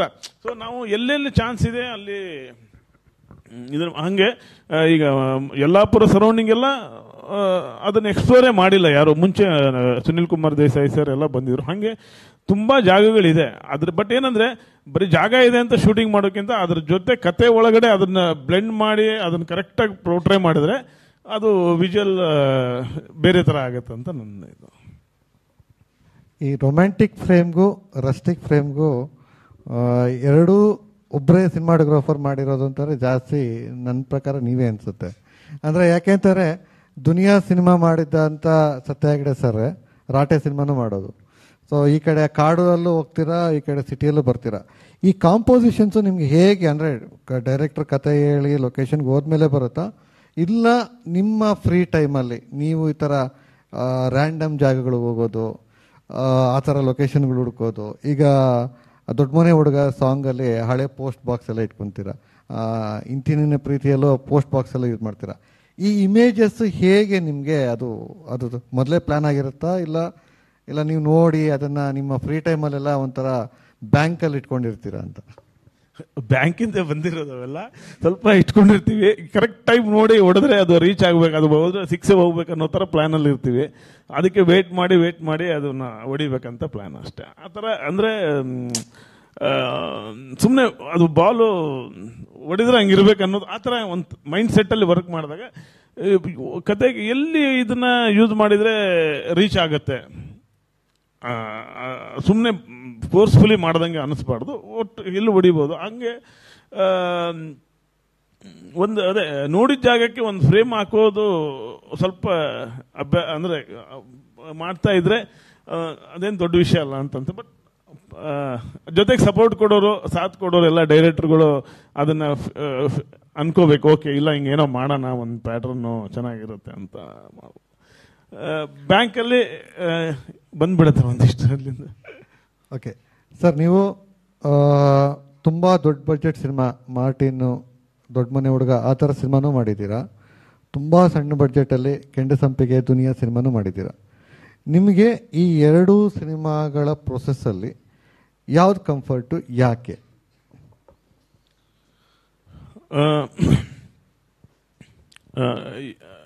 ಅದೇ ಎರಡು ದೊಡ್ಡ ಸಿನಿಮಾ ಮಾಡ್ಬೇಕಾದ್ರೆ ಮೈಂಡ್ ಸೆಟ್ಟೇ ಬೇರೆ ಥರ ಇರುತ್ತೆ. ಚಿಕ್ಕ ಸಿನಿಮಾ ಒಂದು ಏನಂದ್ರೆ ಪ್ರೊಡಕ್ಷನ್ ಹೌಸು, ಈಗ ನನಗಿದು ಇಷ್ಟೇ ಕೊಡೋಕ್ಕಾಗೋದು ಅಂದಾಗ ನಾವು ಅಷ್ಟಕ್ಕೆ ಹಿಂಗೆ ಮಾಡೋದು. ಸೊ ಈಗ ದೊಡ್ಡ ಸಿನಿಮಾ ಮಾಡೋನು ಅಲ್ಲ ಚಿಕ್ಕ ಸಿನಿಮಾ ಮಾಡೋನು ಅವನು ದೊಡ್ಡದಾಗೇನು ವಿಚಾರ ಮಾಡಲ್ಲ ಇದು. ಬಟ್ ನನಗೆ ಹೆಂಗಾಗಿದೆ ಅಂದರೆ ನಾನು ಸೀರಿಯಲ್ಲು ಸಿನಿಮಾ ಬೇರೆ ಎಲ್ಲ ಥರದಲ್ಲೂ ವರ್ಕ್ ಮಾಡಿ ಜೀರೋದಿಂದ ಸ್ಟಾರ್ಟ್ ಮಾಡೋದ್ರಿಂದ ನನಗೆ ಇದಿದ್ರೇ ಆಗುತ್ತೆ ಇದಿಲ್ಲ ಆಗೋದು ಅನ್ನೋದನ್ನೇ ಫಸ್ಟ್ ತಲೆಯಿಂದ ತೆಗೆದುಬಿಟ್ಟಿದ್ದೀನಿ. ಅಂದರೆ ಇರಲೇಬೇಕು ಅಂಥದ್ದು ಏನೂ ಇಲ್ಲ. ಅದು ಗೊತ್ತಿಲ್ಲ ಯಾಕೆ ಏನಂತ. ಬಟ್ ಚಿಕ್ಕ ಸಿನಿಮಾ ಮಾಡ್ಬೇಕಾ, ಚಿಕ್ಕ ಸಿನಿಮಾ ಮೈಂಡ್ ಸೆಟ್ಟಲ್ಲಿ ಎಲ್ಲರೂ ಕೆಲಸ ಮಾಡೋಕ್ಕೆ ಶುರು ಮಾಡಿದ್ರೆ ಅದು ನಮಗೆ ಅದು ಮಾಡ್ತಾನೆ ದೊಡ್ಡ ಸಿನಿಮಾ ನಮ್ಗೆ ಅನಿಸ್ಬಿಡುತ್ತೆ. ಯಾಕಂದರೆ ನಾನು ಗೌರಿ ಸರ್ ಜೊತೆ ಅವರಿದ್ದ ಒಂದೇ ಮಾತು ಹೇಳಿದ್ದು, ಅದೇನಕ್ಕೆ ನನಗೆ ಪರ್ಟಿಕ್ಯುಲರ್ ಕುಂಡ್ರಿಸ್ಬಿಟ್ಟು ಹೇಳಿದ್ರೆ ಗೊತ್ತಿಲ್ಲ, ವರ್ಕ್ ಏನಂದರೆ ಸಿಂಪಲ್ ಆಗಿ ಮಾಡೋದೇ ತುಂಬ ದೊಡ್ಡ ಟಫೆಸ್ಟ್ ಜಾಬ್ ಅಂತೇಳಿ. ಯಾಕಂದರೆ ಒಬ್ಬ ಸಿನಿಮಾಟೋಗ್ರಫರಿಗೆ ಅವನಿಗೆ ಕನ್ಫ್ಯೂಷನ್ ಇರುತ್ತೆ ಅಂದರೆ ಲೈಟ್ ಹಾಕಿದ್ರೆ ನಾನು ಏನೋ ಕೆಲಸ ಮಾಡ್ತಾ ಇದ್ದೀನಿ, ಅಥವಾ ಲೈಟ್ ಹಾಕ್ಲೇಬೇಕು ಇಲ್ಲಾಂದರೆ ಅದು ಕೆಲಸನೇ ಅಲ್ಲ. ಬಟ್ ಲೈಟ್ ಈಗ ಹಾಕ್ದೇನೆ ಅದು ಹೆಂಗೆ ಬರುತ್ತೆ ಅನ್ನೋದ್ರ ಬಗ್ಗೆ ನಾವು ವಿಚಾರನೇ ಮಾಡಿರಲ್ಲ, ಇದನ್ನು ಹೆಂಗೆ ಬರುತ್ತೆ ಅಂತ. ಸೊ ಆ ಥರ ಡಿಸಿಷನ್ ತಗೊಳ್ಳೋದು ತುಂಬ ಕಷ್ಟ ಆಗ್ಬಿಡುತ್ತೆ. ಅಂದರೆ ಈಗೆಲ್ಲ ಪರವಾಗಿಲ್ಲ, ಏನೋ ನೋಡೋದ್ರಿಂದ ಬರುತ್ತೆ. ಬಟ್ ಆವಾಗ ಸ್ವಲ್ಪ ಅಂದರೆ ಸಿನಿಮಾ ನಾನು ಒಬ್ಬಂದೇ ಆಗಿದ್ರೆ ಪರವಾಗಿಲ್ಲ, ನನ್ನ ನಂಬ್ಕೊಂಡು ತುಂಬ ಜನ ಅದ್ರ ದುಡ್ಡು ಹಾಕಿರ್ತಾರೆ, ಅದ್ರ ಹಿಂದೆ ನಡಿಬೇಕಾರೆ ನನ್ನ ಎಕ್ಸ್ಪೆರಿಮೆಂಟ್ನ ಅದನ್ನ ಸರಿ ಹೋಗುತ್ತಂತ ಕಾನ್ಫಿಡೆನ್ಸ್ ಕೊರೋವರೆಗೂ ಅವನಿಗೆ ಅನ್ಸಿರಲ್ಲ. ಏನು ಬೇಡವಾ, ಹಂಗಿದ್ರೆ ಲೈಟ್ ಬೇಡವಾ, ಹಂಗಂತ ಹಿಂಗಂತ ಬರುತ್ತೆ. ಬಟ್ ನನ್ನ ಕತೆ ಹೇಳ್ಬೇಕಾದ್ರೆ ನನಗೆ ಗೊತ್ತಾಗ್ಬಿಡುತ್ತೆ ಇದು ಏನು ರಿಕ್ವೈರ್ ಮಾಡುತ್ತೆ ಅಂತ. ಗೊತ್ತಾಗ್ಬಿಡೋದ್ರಿಂದ ನನ್ನ ಕಾಲ್ ತಗೋಬಹುದು, ಮಾಡ್ಬೋದು ಇದು ಅಂತೇಳಿ. ಸೊ ಕೆಂಡ ಸಂಪಿಗೆ ಆಗಲಿ, ಇಂತಿ ನನ್ನ ಪ್ರೀತಿಯ, ಆಮೇಲೆ ನಿಮ್ಮ ಆಕ್ಟ್ 1970 ನೀವೇ ನೋಡಿದಿರ. ಅಂದರೆ ಇಡೀ ಸಿನಿಮಾ ಒಂದೇ ಲೊಕೇಶನಲ್ಲಿ ಇದೇ ನೀವೇ ಇಮ್ಯಾಜಿನ್ ಮಾಡಿ. ಈ ಥರ ಒಂದು ಲೊಕೇಶನ್ನು 30 ದಿನ ಇಲ್ಲೇ ಶೂಟಿಂಗ್ ಅಂದರೆ ನಿಮ್ಗೆ ಹೆಂಗೆ ಅನಿಸ್ಬಾರ್ದು? 30 ದಿನನೂ ಇಲ್ಲೇ ಶೂಟಿಂಗು, ಅದೇ ಆರ್ಟಿಸ್ಟು, ಇಷ್ಟೇ ಲೊಕೇಶನ್ನು. ಸೊ ಇದನ್ನ ದಿನ ಶೂಟಿಂಗು 3 ಕ್ಯಾಮ್ರಾ ಇಟ್ಟಂದ್ರೆ ಎಷ್ಟು ಆ್ಯಂಗಲ್ ತೆಗೆದ್ರೂ ಅದು ಕಡಿಮೆನೆ, ಅಥವಾ ಎಷ್ಟು 3 ದಿನ ಶೂಟ್ ಮಾಡ್ಬೋದು. 4-5 ದಿನ ನಿಮಗೆ ಅನ್ಸುತ್ತೆ ಇಲ್ಲಿ ಏನಿದೆ ಅಂತ ಮಾಡ್ತಾ ಇದೀವಿ ಅಂತೇಳಿ. ಬಟ್ ಇವ್ರು ಹೇಳೋ ಡಿಸ್ಕಷನ್ನಲ್ಲೇ ಅರ್ಧ ನನಗೆ ಗೊತ್ತು ಇದೆ, 30 ಅಲ್ಲ ಇನ್ನೂ 40 ದಿನ ಮಾಡಿದ್ರು ಇನ್ನೂ ಒಂದಿಷ್ಟು ಬ್ಲಾಕ್ಸ್ ಇದೆ ಮಾಡ್ಬೋದು ಅಂತೇಳಿ. ಆ ಥರ ಮೆಂಟಲಿ ಪ್ರಿಪೇರ್ ಆಗೋದ್ರ ಮೇನ್ ಆಗಿ ಕೌಂಟ್ ಆಗುತ್ತೆ. ಸರ್, ನಿಮಗೆ ಇಂಟೀರಿಯರ್ ಶೂಟ್ ಮಾಡೋದು ಕಂಫರ್ಟಾ, ಎಕ್ಸ್ಟೀರಿಯರ್ ಕಂಫರ್ಟಾ? ಇಂಟೀರಿಯರ್ ಮಾಡುವಾಗ ನೀವು ಫೇಸ್ ಮಾಡೋಂಥ ಚಾಲೆಂಜಸ್ ಏನು ಖುಷಿ ಸಿಗುತ್ತೆ? ಎಕ್ಸ್ಟೀರಿಯರ್ ಮಾಡುವಾಗ ನೀವು ಫೇಸ್ ಮಾಡೋಂಥ ಚಾಲೆಂಜಸ್ ಏನು ಅಲ್ಲಿ ಖುಷಿ ಸಿಗುತ್ತೆ? ಇದನ್ನು ಡೈರೆಕ್ಟರ್ ಪಾಯಿಂಟ್ಗಿಂತ ಒಬ್ಬ ಸಿನಿಮಾಟೋಗ್ರಫರ್ ಪಾಯಿಂಟ್ ಅಂದರೆ ನೀವು ಯಾವುದನ್ನು ಜಾಸ್ತಿ ಇಷ್ಟಪಡ್ತೀರಾ, ಯಾಕೆ? ಇದಕ್ಕೆ ಆಗಿ ನಾನು ಒಂದೇನು ಹೇಳೋದಂದರೆ, ಈಗ ಎಲ್ಲರಿಗೂ ಗೊತ್ತು ಸೀನ್ ಶಾರ್ಟ್ ಹೆಂಗೆ ಡಿವೈಡ್ ಬರೆದಿರ್ತಾರೆ. ಲೈಕ್ ಎಲ್ಲ ಸಿನಿಮಾದಲ್ಲಿ ಇರೋ ಥರ ಅಥವಾ ಎಲ್ಲರೂ ಬರ್ಕೊಳ್ಳೋ ಥರ ಅರ್ಲಿ ಮಾರ್ನಿಂಗ್ ಅಂತ ಸ್ಟಾರ್ಟ್ ಮಾಡ್ತಾರೆ. ಕರೆಕ್ಟಾ? ಎಲ್ಲದ್ರಲ್ಲೂ ಅರ್ಲಿ ಮಾರ್ನಿಂಗ್ ಅಂತ ಇರುತ್ತೆ. ಸೊ ಈಗ ಸಿನಿಮಾಟೋಗ್ರಫರು ಏನಂತ ಹೇಳ್ಬೋದು, ಈ ಸೀನ್ ಹೇಳ್ತಾನೆ ಸರ್ ಎಲ್ಲ ಅರ್ಲಿ ಮಾರ್ನಿಂಗಲ್ಲಿ ನಡೆಯುತ್ತೆ ಸರ್ ಸೀನು, ಹೆಂಗೆ ಮಾಡೋಣ ಅಂತಾನೆ. ಸೊ ನೀವು ಏನಂತ ಹೇಳ್ಬೋದು ಅವರಿಗೆ, ಡೈರೆಕ್ಟ್ರಿಗೆ? ಅರ್ಲಿ ಮಾರ್ನಿಂಗೇ ತೆಗೆಯೋಣ ಅಂತೀವ ಅಥವಾ ಬೇರೆ ಏನು ಮಾಡ್ಬೋದು?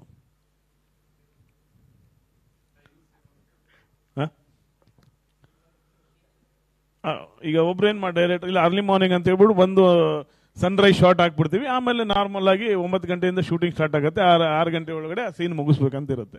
ಸೊ ಸಿನಿಮಾಟೋಗ್ರಫರು ನೀವು 6 ಗಂಟೆಗಾರ ತೆಗಿರಿ, ಮಧ್ಯಾಹ್ನ ತೆಗಿದ್ರಿ, ಬಟ್ ತೆಗಿಯೋ ಪ್ರತಿ ಫ್ರೇಮಲ್ಲೂ ಅದು ಅರ್ಲಿ ಮಾರ್ನಿಂಗ್ ಅನ್ನೋ ಥರ ಅನಿಸ್ಬೇಕು.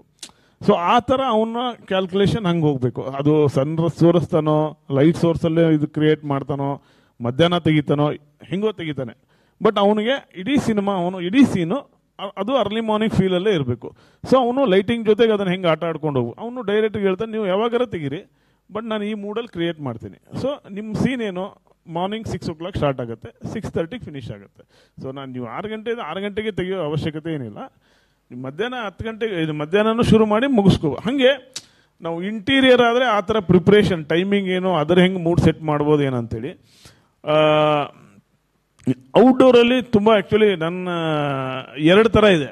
ಒಂದು ಕಮರ್ಷಿಯಲ್ ಸಿನಿಮಾ ಮಾಡ್ಬೇಕಾದ್ರೆ ಔಟ್ಡೋರ್ ಟ್ರೀಟ್ ಮಾಡೋ ರೀತಿ ಬೇರೆ, ಲೋ ಬಜೆಟ್ಟು ತುಂಬ ಮಿನಿಮಲಿಸ್ಟಿಕ್ ಇಟ್ಕೊಂಡು ಹೋದಾಗ ಔಟ್ಡೋರ್ ಟ್ರೀಟ್ ಮಾಡೋ ರೀತಿ ಬೇರೆ.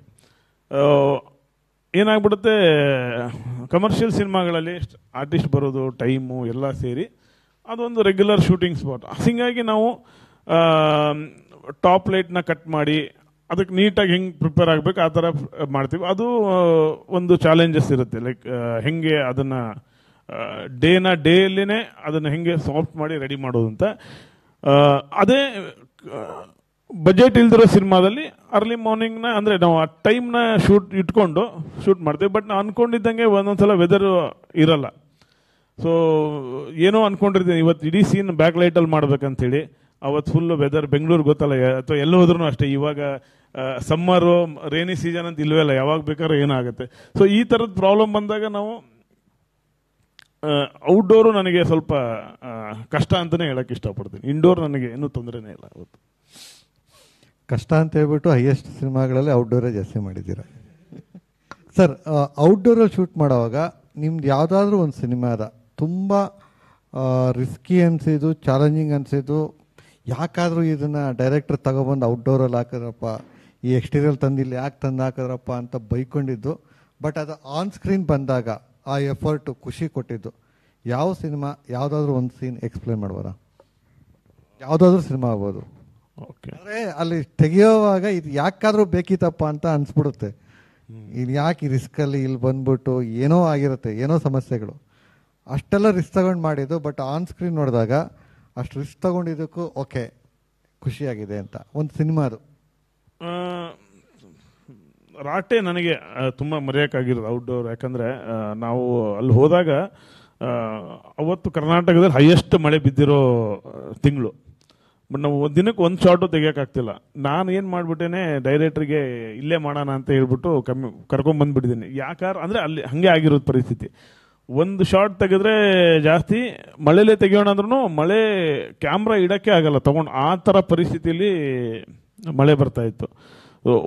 ಆರ್ಟಿಸ್ಟ್ಗಳಿಗೆ ನಾವೀಗ ನಾನೇನೋ ಸೇಫ್ ಮಾಡ್ಕೋಬೋದು, ಬಟ್ ಆರ್ಟಿಸ್ಟ್ನ ಎಲ್ಲಿ ನಿಲ್ಲಿಸ್ಕೊಳ್ಳೋದು ಅದು ಅಂಥದ್ರಲ್ಲೂ. ಸೊ ಬಂದುಬಿಟ್ಟಿದ್ದೀವಿ, ವಾಪಸ್ ಬಂದುಬಿಡಿ, ಪ್ರೊಡ್ಯೂಸರ್ ಕಷ್ಟ ಆದರೆ ಬೇಡ ಅಂತ ಇದ್ದಾರೆ. ಬಟ್ ನನಗೇನೋ ಹೆಂಗೆ ಆನ್ಸರ್ ಮಾಡೋದು ಇದಕ್ಕೆ ಅಂದರೆ, ಆಮೇಲೆ ಜಿಗಣೆ ಕಾಟ, ಕಾಲು ಕೆಸರು ನೆಲಕ್ಕೆ ಇಡೋಕ್ಕಾಗಲ್ಲ. ದಿನ ಒಬ್ಬೊಬ್ಬನು ಹಾಸ್ಪಿಟಲೈಸ್ ಆಗ್ತಾ ಇದ್ದಾನೆ, ವಾಪಸ್ ಹೋಗ್ತಾ ಇದ್ದಾನೆ, ಇರೋಕ್ಕೆ ಆಗ್ತಾ ಅಂಥ ಒಂದು ಸಿಚುವೇಶನಲ್ಲಿ. ಬಟ್ 25 ಡೇಸು ನಾವು ಏನಾಗತ್ತಾಗಲಿ ನೋಡೇ ಬಿಡ ಆಮೇಲೆ ಅಂಥೇಳಿ ನನ್ನ ಜೊತೆಗೆ ಎಲ್ಲರೂ ಸಪೋರ್ಟ್ ಮಾಡಿದರು. ಆಯಿತು, ಅವಾಗ ಏನು ಮಾಡಿದೆ, ಒಂದು ಟ್ರಾನ್ಸ್ಪರೆಂಟ್ ಪ್ಲಾಸ್ಟಿಕ್ ಶೀಟ್ ತರಿಸ್ಬಿಟ್ಟು 20x20 ಮರದಿಂದ ಮರಕ್ಕೆ ಕಟ್ಬಿಟ್ವಿ. ಸೊ ಮಳೆ ಹಿಂದ್ಗಡೆ ಬೀಳ್ತಾ ಇದೆ, ಆರ್ಟಿಸ್ಟ್ ಮೇಲೆ ಬೀಳ್ತಾ ಇಲ್ಲ, ಅವ್ರನ್ನ ಸೇಫ್ ಮಾಡಿದ್ಬಿಟ್ಟು. ಬಟ್ ನಿಮ್ಗೆ ಕ್ಯಾಮ್ರಾ ಸೇಫು. ನೋಡಿದರೆ ಮಳೆ ಇದೆ, ವೆಟ್ ಅನ್ನಿಸ್ತಾ ಇದೆ, ಆರ್ಟಿಸ್ಟು ಸೇಫ್ ಆಗಿದ್ದಾರೆ. ಯಾಕಂದರೆ ಮಳೆಯಲ್ಲಿ 2ನೇ ದಿನಕ್ಕೆ ಶೂಟಿಂಗೇ ಮಾಡೋಕ್ಕಾಗಲ್ಲ. ಆ ಥರ ಮಾಡಿ ಶೂಟ್ ಮಾಡಿದಾಗ ಒಂಥರ ಅನಿಸೋದು ಹಿಂಗೆಲ್ಲ. ಬಟ್ ರಿಸಲ್ಟ್ ನೋಡಿದಾಗ ನನಗೆ ನೀವು ಹೇಳ್ದಂಗೆ ಹಿಂಗೂ ಮಾಡ್ಬೋದಲ್ಲ, ಯಾಕೆ ನಾವು ವಿಚಾರ. ಯಾಕಂದ್ರೆ ಈಗ ಎಕ್ಸ್ಟ್ರೀಮ್ ಕಂಡೀಷನ್ಗೆ ಹೋದಾಗ ಗೊತ್ತಾಗೋದು ಏನೇನು ಪ್ರಾಬ್ಲಮ್ ಬರುತ್ತೆ ಅಂತೇಳಿ. ಸೊ ಆ ಥರ ಒಂದು ಚಾಲೆಂಜಸ್ ತೊಗೊಂಡಾಗ ಅದರ ರಿಸಲ್ಟ್ ನೋಡಿದಾಗ ಖುಷಿ ಆಗ್ಬಿಡುತ್ತೆ. ರಾಟೆ ಸಿನಿಮಾದಲ್ಲಿ ಇನ್ನೊಂದು ಇಂಪಾರ್ಟೆಂಟ್ ರಿಸ್ಕ್ ನೀವು ತಗೊಂಡಿದ್ರಿ. ಮಾರ್ಕೆಟಲ್ಲಿ ಕ್ಯಾಮ್ರಾನ ಹೈಡ್ ಮಾಡಿಬಿಟ್ಟು ಆ್ಯಕ್ಷನ್ ಸೀಕ್ವೆನ್ಸ್ ಶೂಟ್ ಮಾಡಿದ್ದು, ಅದ್ರ ಬಗ್ಗೆ ಹೇಳಿ ಸರ್. ನನಗೆ ಅದೇ ಕ್ಯಾಂಡಿಡಾಗಿ ಶೂಟ್ ಮಾಡ್ಬೇಕಂದ್ರೆ ತುಂಬ ಇಷ್ಟ. ಯಾಕಂದರೆ ಈ ಕಮರ್ಷಿಯಲ್ ಸಿನಿಮಾದಲ್ಲಿ ಜೂನಿಯರ್ಸ್ ನಡ್ಕೊಂಡು ಹೋಗ್ತಿರ್ತಾರೆ, ಅದು ಮಾಡ್ತಿರ್ತಾರೆ. ಬಟ್ ಏನಂದರೆ ತುಂಬ ಆರ್ಟಿಫಿಷಿಯಲ್ ಅನಿಸ್ತಾ ಇರುತ್ತೆ. ಯಾಕಂದರೆ ಬನ್ನಿ ಅಂದ ತಕ್ಷಣ ಎಲ್ಲರೂ ಅವ್ರ ಪಾಡಿಗೆ ಅವ್ರು ಬರ್ತಾರೆ, ನೋಡಿದರೆ ಗೊತ್ತಾಗುತ್ತೆ ಯಾರೋ, ಅದು ಅಷ್ಟು ಇದು ಬರಲ್ಲ.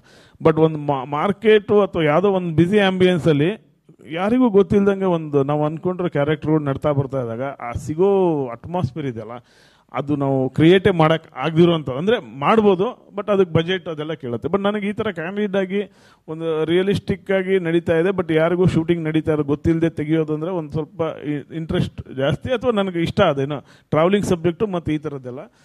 ಸೊ ಬಟ್ ಏನಂದರೆ ಕಮ್ಯುನಿಕೇಷನ್ನು ಜೊತೆಗೆ ಆರ್ಟಿಸ್ಟ್ ಕೋಆರ್ಡಿನೇಷನ್ ಎರಡೂ ಮುಖ್ಯ. ಡೈರೆಕ್ಟ್ರು ಏನೇ ಹೇಳ್ಕೊಡೋಕ್ಕಾಗಲ್ಲ, ಬಟ್ ಅದನ್ನೆಲ್ಲ ರಿಹರ್ಸಲ್ ನಾವು ಸೈಡಲ್ಲಿ ಮಾಡಿರ್ತೀವಿ. ರಿಹರ್ಸಲ್ ಮಾಡಿಬಿಟ್ಟು ತೊಗೊಂಡೋಗಿ ರೋಡಲ್ಲಿ ಅಂದರೆ ಮಾರ್ಕೆಟೆಲ್ಲೋ ಬಿಟ್ಬಿಡ್ತೀವಿ. ಎಲ್ಲಿರುತ್ತೆ ಕ್ಯಾಮ್ರಾ ಏನೋ ನೀವು ವಿಚಾರ ಮಾಡಿ ನಿಮ್ಮ ಪಾಡಿಗೆ ನೀವು ಪರ್ಫಾರ್ಮ್. ಸೊ ಬಟ್ ಆ ಥರ ತೆಗೆದಾಗ ಒಂದು ಅಟ್ಮಾಸ್ಫಿಯರ್ ಸಿಗುತ್ತಲ್ಲ, ಅದು ಬಿಗ್ ಸ್ಕ್ರೀನಲ್ಲಿ ಅಥವಾ ಎಲ್ಲೇ ನೋಡೋಕ್ಕೂ ಒಂದು ಖುಷಿ ಕೊಡುವಂಥದ್ದು. ಆ ಥರದ್ದು ಟ್ರೈನ ಅಲ್ಲಿ ಮಾಡಿದ್ದು ಅದ್ರಲ್ಲಿ. ಅರೆ ಅದು ಪ್ಲಾನು ಲೊಕೇಶನ್ ಹೋದ್ಮೇಲೆ ಇತ್ತಾ ಇಲ್ಲ ಹೇಗೆ? ಇಲ್ಲ, ನನ್ನ ಪ್ಲಾನಿಂಗ್ ಹೇಗೆ ಮಾಡ್ಕೊಂಡ್ರಿ? ಆರ್ಟಿಸ್ಟ್ಗೆ ಹೇಗೆ ಕೋಆರ್ಡಿನೇಟ್ ಮಾಡ್ತಾ ಇದ್ರಿ? ಒಂದು ಫಸ್ಟ್ ಅಸೆಂಬ್ಲ್ ಆಗ್ತೇವಲ್ಲ ಎಲ್ಲ ಟಿಫನ್ ಆದ್ಮೇಲೆ ಅಲ್ಲೇನೆ ಫುಲ್ ಸೀನ್ ರಿಹರ್ಸಲ್, ಅದನ್ನ ರಿಹರ್ಸಲ್ ಮಾಡಿಬಿಟ್ಟು ಅಲ್ಲೇನೆ ಡೈರೆಕ್ಟರ್ ಇನ್ನು ಏನೂ ಕಮ್ಯುನಿಕೇಟ್ ಮಾಡೋಕ್ಕಾಗಲ್ಲ. ಸೊ ಒಂದ್ಸಲ ಅದು ರಿಹರ್ಸಲ್ ಪಕ್ಕ ಆದ್ಮೇಲೆ ಬಿಡ್ತಿದ್ವಿ. ಎರಡನೇ ಟೇಕ್ ಮಾಡ್ಬೇಕಂದ್ರೆ ಎಲ್ರಿಗೂ ಗೊತ್ತಾಗ್ಬಿಡ್ತಾ ಇತ್ತು, ಯಾಕಂದ್ರೆ ಟಚ್ ಅಪ್ ಮಾಡೋನು ಛತ್ರಿ ಏನೋ ಒಂದು ಅಲ್ಲಿ ಗೊತ್ತಲ್ಲ ಎಲ್ಲ ಸೀನ್. ಸೊ ಮತ್ತೆ ಇಮಿಡಿಯೇಟ್ ಅದನ್ನ ಲೊಕೇಶನ್ನ ಆ ಸೀನ ಮೇನ್ ಇನ್ನೊಂದು ರೋಡಿಗೆ ಶಿಫ್ಟ್ ಮಾಡಬೇಕು ಈ ಥರದ್ದು. ಬಟ್ ಒಂದೇ ಶಾರ್ಟಲ್ಲಿ ಸಿಕ್ಬಿಟ್ರಂತೂ ಅದು ಅದ್ಭುತವಾಗಿ ಬಂದ್ಬಿಡುತ್ತೆ. ಎರಡನೇ ಟೇಕು ಸ್ವಲ್ಪ ಕಷ್ಟ. ಎರಡನೇ ಟೇಕಲ್ಲಿ ಲೆನ್ಸ್ ಚೇಂಜ್ ಮಾಡಿಬಿಟ್ಟು ಇನ್ನೊಂದು ರೇಂಜಲ್ಲಿ ತಗೊಂಡು ಅದನ್ನು ಮ್ಯಾಚ್ ಮಾಡ್ಕೋತಾ ಇತ್ತು. ಬಟ್ ಆ ಥರದ್ದು ಹೊಸಬ್ರ ಜೊತೆ ಮಾಡ್ಬೇಕಾದ್ರೆ, ಯಾಕಂದ್ರೆ ರೆಕಗ್ನೈಸ್ ಆರ್ಟಿಸ್ಟ್ ಇಟ್ಕೊಂಡು ಇದು ಎಕ್ಸ್ಪೆರಿಮೆಂಟ್ ಮಾಡೋಕ್ಕಾಗಲ್ಲ. ಓಕೆ,